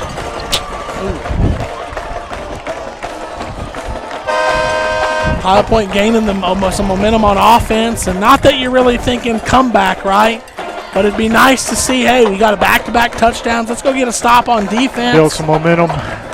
Whitesboro swinging the gate, going for 2, and they get it in. And with 13 seconds left in the third quarter, it is Whitesboro. Scoreboard says 49-51. Pilot Point 17. We'll go to commercial and come back. Russell Pelzel with Hometown Pharmacy has built a reputation on providing only excellent service and support to the Pilot Point community. You can depend on Hometown Pharmacy to deliver the best customer service along with a selection of quality healthcare products. When you use Hometown Pharmacy, you will work with a knowledgeable and understanding staff who will help you find the right products and solutions tailored to fit your lifestyle, as well as equipment that will integrate into your daily life. Contact Hometown Pharmacy at 940-686-0123. Independent Financial offers big bank benefits with a hometown feel. Their personalized financial solutions can help turn life's challenges into new opportunities. Independent's business banking is powered for growth, and they support innovation and new ideas. Independent Bank's digital convenience allows you to bank how, when, and where you want. Independent Financial is the premier regional bank with 90-plus locations across Texas and Colorado. Independent Financial. Visit them at ifinancial.com. Independent Financial is a trademark of Independent Bank, member FDIC. And the fake out. And we're back here. Pilot Point Feed Store scoreboard check. Whitesboro 51, Pilot Point 17. And a little squib caught by the up back at the 50. And goes down, number 54 there. Is that Cole F there making that play? Angel Salazar. Angel Salazar paying attention, catches it off with a short hop, and the Bearcats going to get the ball at midfield here. 11 seconds left. Let's go to a district score report brought to you by Corner Cafe. Yes, sir, Ron. So Brock has established their dominance now. They're up 48-6 over the Board Yellow Jackets with 1 quarter left to play there. They're just starting the 4th quarter. And then Paradise Panthers are up 48-14 over the Ponder Lions, just starting the 4th quarter. So, you know, Brock looks like they're going to have some challengers in Paradise and his Whitesboro team. Absolutely. 1st and 10 at their own 48. Snap. Colin Lynch is going to get the carry. He's going to bounce it back, get to the goalkeeper pool 50 before he slung it down in Whitesboro territory. So we're going to go from our 48 to their 48 for 4 yards on the carry. And that's going to do it for 3 quarters here tonight in Whitesboro. So we'll take another commercial break and come back for the 4th quarter, brought to you by the Peacock family.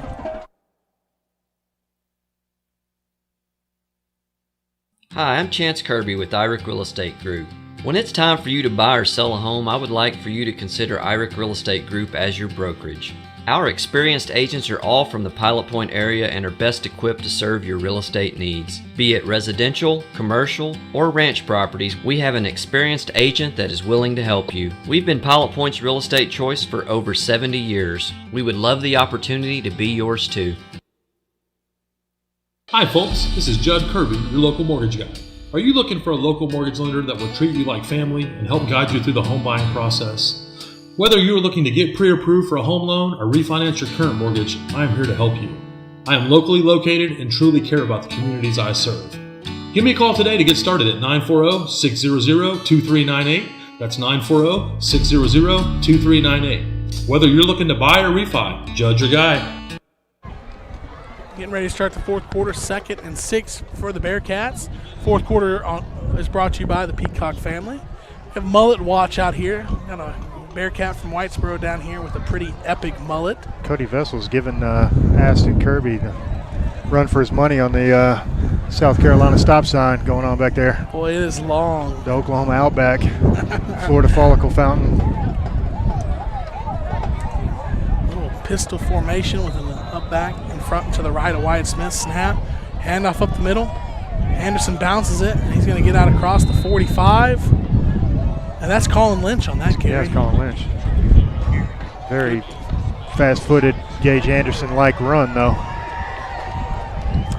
It's going to set up a 3rd and inches. Nope, no, okay. All right, get the ball spotted over there. Second thought. 3rd and 2. And backed it up a little bit.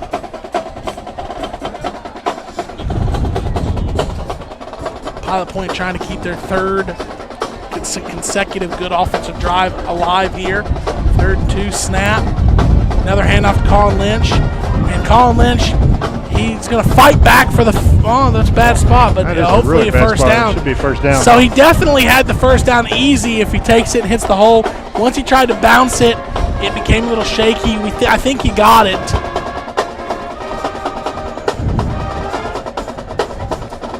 Why don't we ask this line judge right here, Ryan? What do you think he's going to say? I'm thankful it's on the other side. Ryan, shout out to my quarterback, Chad Cole, head coach of the Frisco Reedy Lions. They're about to go 5-0. They're up 52-7. 7 minutes left. He's got those Reedy Lions roaring. 4th down and inches, and we're going to quarterback sneak for about 2 full yards, get out to the 41 for an IRIC Real Estate Group first down here in Whitesboro territory. It'll be hard for him to miss spot that one. Yeah. My dad noticed something on the screen a few weeks ago about how it seemed like every time that they would go spot the ball, they would move it back like a yard when they spot it. They did it to both teams throughout the game, but my dad was just like, why are the referees continuously spotting the ball back a yard? Wyatt Smith's going to keep this one up the middle. Shuffling those feet. He's going to get the outside, get the numbers, get a block. 20, 15, 10, has a chance, gets pushed out at the 6. Another big keeper from Wyatt Smith, breaking big. West Heitzman Insurance Service, big play. IRIC Real Estate Group first down in the point blank red zone, hitting all the sponsors there. And I'm good with Wyatt making that business decision, just going out of bounds there. Not trying to duck his head, just to be overly brave and just to get a couple more yards. Absolutely. It's not worth it. Not worth the damage. So it's going to be 1st and goal from the 8. Jet sweep to Aston Kirby right to left. He's going to turn it up, duck his head, get in the end zone for a Pelzel Printing touchdown. Pilot Point 3 for 3 on touchdown drives in the second half. That's what you want to see from the offense. Now you have, offensively, you have some real positive momentum going into the week of practice, getting ready for your home game next week against Paradise. I want to see the same from the defense on this next drive. Get some momentum there. I think Aston heard you talking about this guy's mullet over here. He got a little fired up. Yeah, I have the best mullet. I wanted to show you the real mullet champion. Snap, hold, the kick. The Nix Italian PAT is up, and it is good. 10:28 left in the fourth quarter, brought to you by the Peacock family. I thought I saw the over here. False start on. It's going to be a false start on Pilot Point, I believe. No. Offsides on Whitesboro. 10:28 left in the fourth quarter. Whitesboro 51, Pilot Point 24. If you're looking for a true family atmosphere to work on your physical fitness, Kanos Community CrossFit is the place. This veteran-owned business features a staff that is certified in personal training, Olympic lifting, as well as Level 2 CrossFit certified. Classes are available as early as 5 a.m. and as late as 7 p.m. on weekdays, Saturday mornings as well. One-on-one personal training is available upon request. You can find them on Facebook at Kanos Community CrossFit. Reach out via phone at 940-305-9976. Kanos Community CrossFit is the place to go. For nearly 50 years, Mark's Body Shop has been providing auto body repair services to the North Texas area. We offer hail dent and auto collision repair, as well as other auto body services right here in Pilot Point. You can count on Mark's Body Shop certified technicians to provide complete collision repairs that will make your vehicle look like new. If you ever need auto body service, well, come see us at 1112 North Highway 377 in Pilot Point, or call us at 940-686-5194 for your free same-day quote. Go Bearcats! Pilot Point, 3 drives, 3 touchdowns here in the second half. Whitesboro expecting maybe some onside action here from Elias Leos, who is going to kick it on a low line drive down the middle, and it's fielded at the 22. And he's going to slide down at the 25 of the Whitesboro Bearcats. And can I jump in here real quick? You got it. Hey, I just wanted to say happy birthday to my mother, who I assume is still awake and watching at home, and then happy early birthday to my father, whose birthday is tomorrow. So Linda and D. That's all I had. Yes, back to back. That's the only way I can remember them. Thank goodness. Nice. Birthday shout-outs. Marking the ball back at the 25. Whitesboro going to get the ball at their own 25. Looks like Mac Harper's still back there at quarterback. Pretty risky. You got a big family birthday coming up, Ron. Yeah, old Rhett turns the big 2 on Tuesday, September 27th. Sounds like it's not going to be a terrible 2. It sounds like he's a good kid. He is. He is about as good as a 2-year-old can be. And I'm saying that he hadn't turned 2 yet. Yeah, things change quickly when you're that age. First down for Whitesboro on the swing out pass right.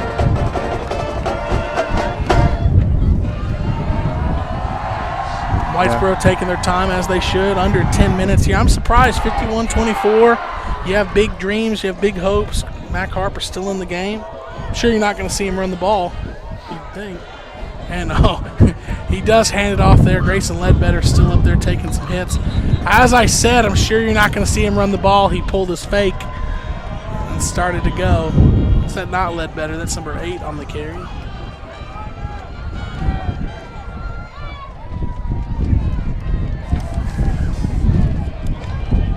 Max Parker, who had the big kickoff return.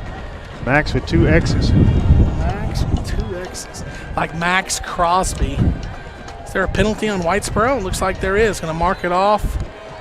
There was. I was looking at his back, so I don't know what he signaled. Well, it's 10-yarder, so I imagine it's probably going to be an advanced vet care hold on Whitesboro. So they're going to have 1st and 20 from their own 30. I guess it's their own 29. Line the game would be the Bearcat 49. 9:27 left in the Peacock family fourth quarter. Mac Harper looking to throw. Now he's pressured, rolling out right. Slings it out to number 12. Sidearm. And with some velocity. I bet Mac Harper is a pitcher come baseball season. Yeah, So he can sling I'm it guessing around. he's a dual sport athlete. John, you weren't here for, I believe it was Farmersville, who would run like the triple option, but when the quarterback would get out, instead of a pitch, those receivers would be in position to catch a pass. It was wild to watch.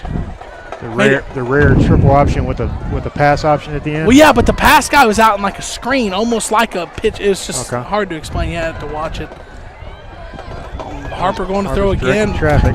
Looked like Kyler Murray right there, just the way he's shuffling his feet and then just slings it sidearm. Slings it off his back foot. He's still throwing it. It seems like 90 miles an hour. You see the line judge. Yeah. The line judge wants to be a part of the game, guys. He just tried to throw the ball to the umpire, threw it 6 feet above his head, and it bounced about 15 yards away from him. Colin Lynch had to go help the umpire out. He's no Mac Harper or Wyatt Smith. No. 3rd and 5 here, so Whitesboro's dug out of a 1st and 20 and faces a 3rd and 5. And got a free play here. Flag does come out on the Bearcat sideline going deep. Aston in good position. No flag on that. Good but coverage. Let's see if you march off the 5. I know they say that's 3rd and 5 on the scoreboard.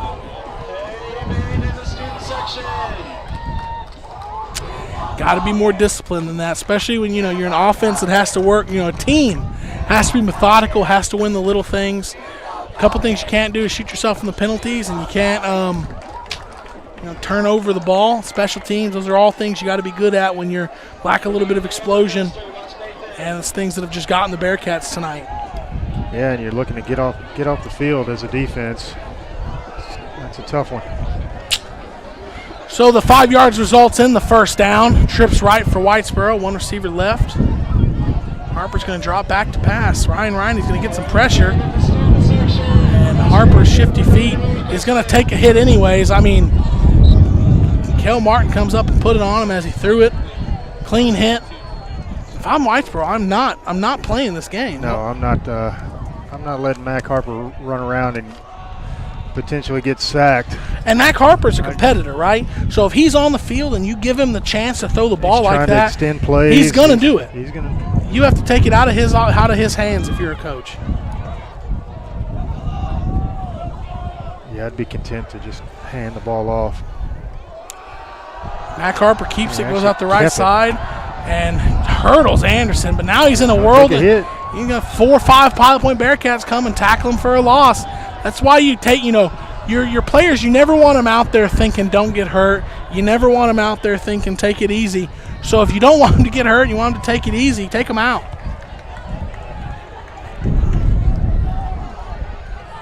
That's an interesting play call at this point in this ball game.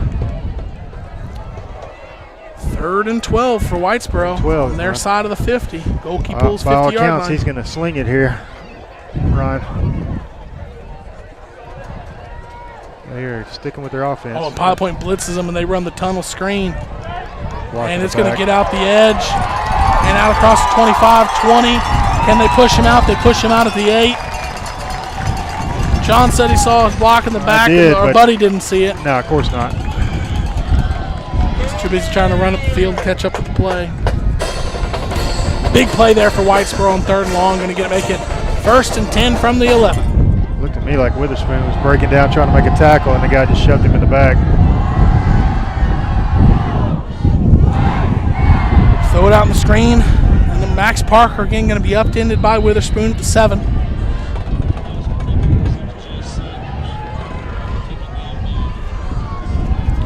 No opinion on who's more handsome, you or Troy Aikman yet. So, well, I got my opinion. I don't really care about what everybody else thinks on it. Whitesboro trying to get out there on the right side, and they're going to get inside the 1 for a 1st down, but out of the end zone, so it's not a touchdown yet.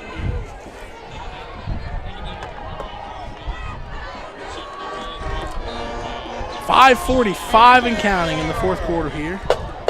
1st and goal from the 1, inside the 1.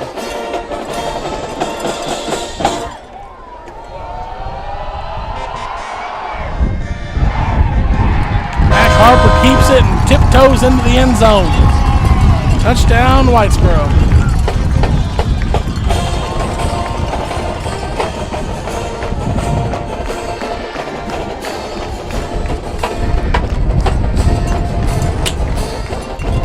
Trying to put 58 up on the board if Whitesboro's kicker here. Peter Trevino.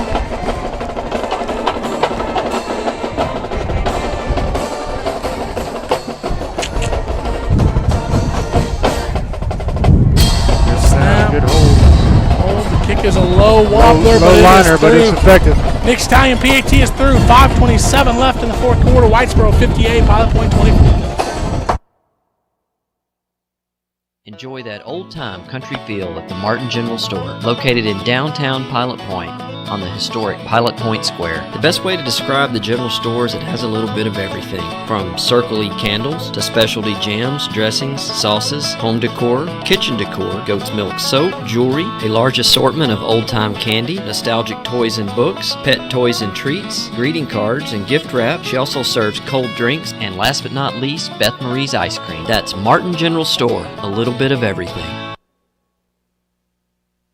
Pilot Point Bearcats, this is Chris Todd, one of the pastors at Midway Church on 377, located between Pilot Point and Aubrey. And I just wanted to invite you and your family to come join us at Midway, where you can expect to be welcomed, be encouraged, and to be loved. We meet every Sunday at 9:30 or 11 a.m. and have special services for your kids Wednesdays at 6:30 p.m. We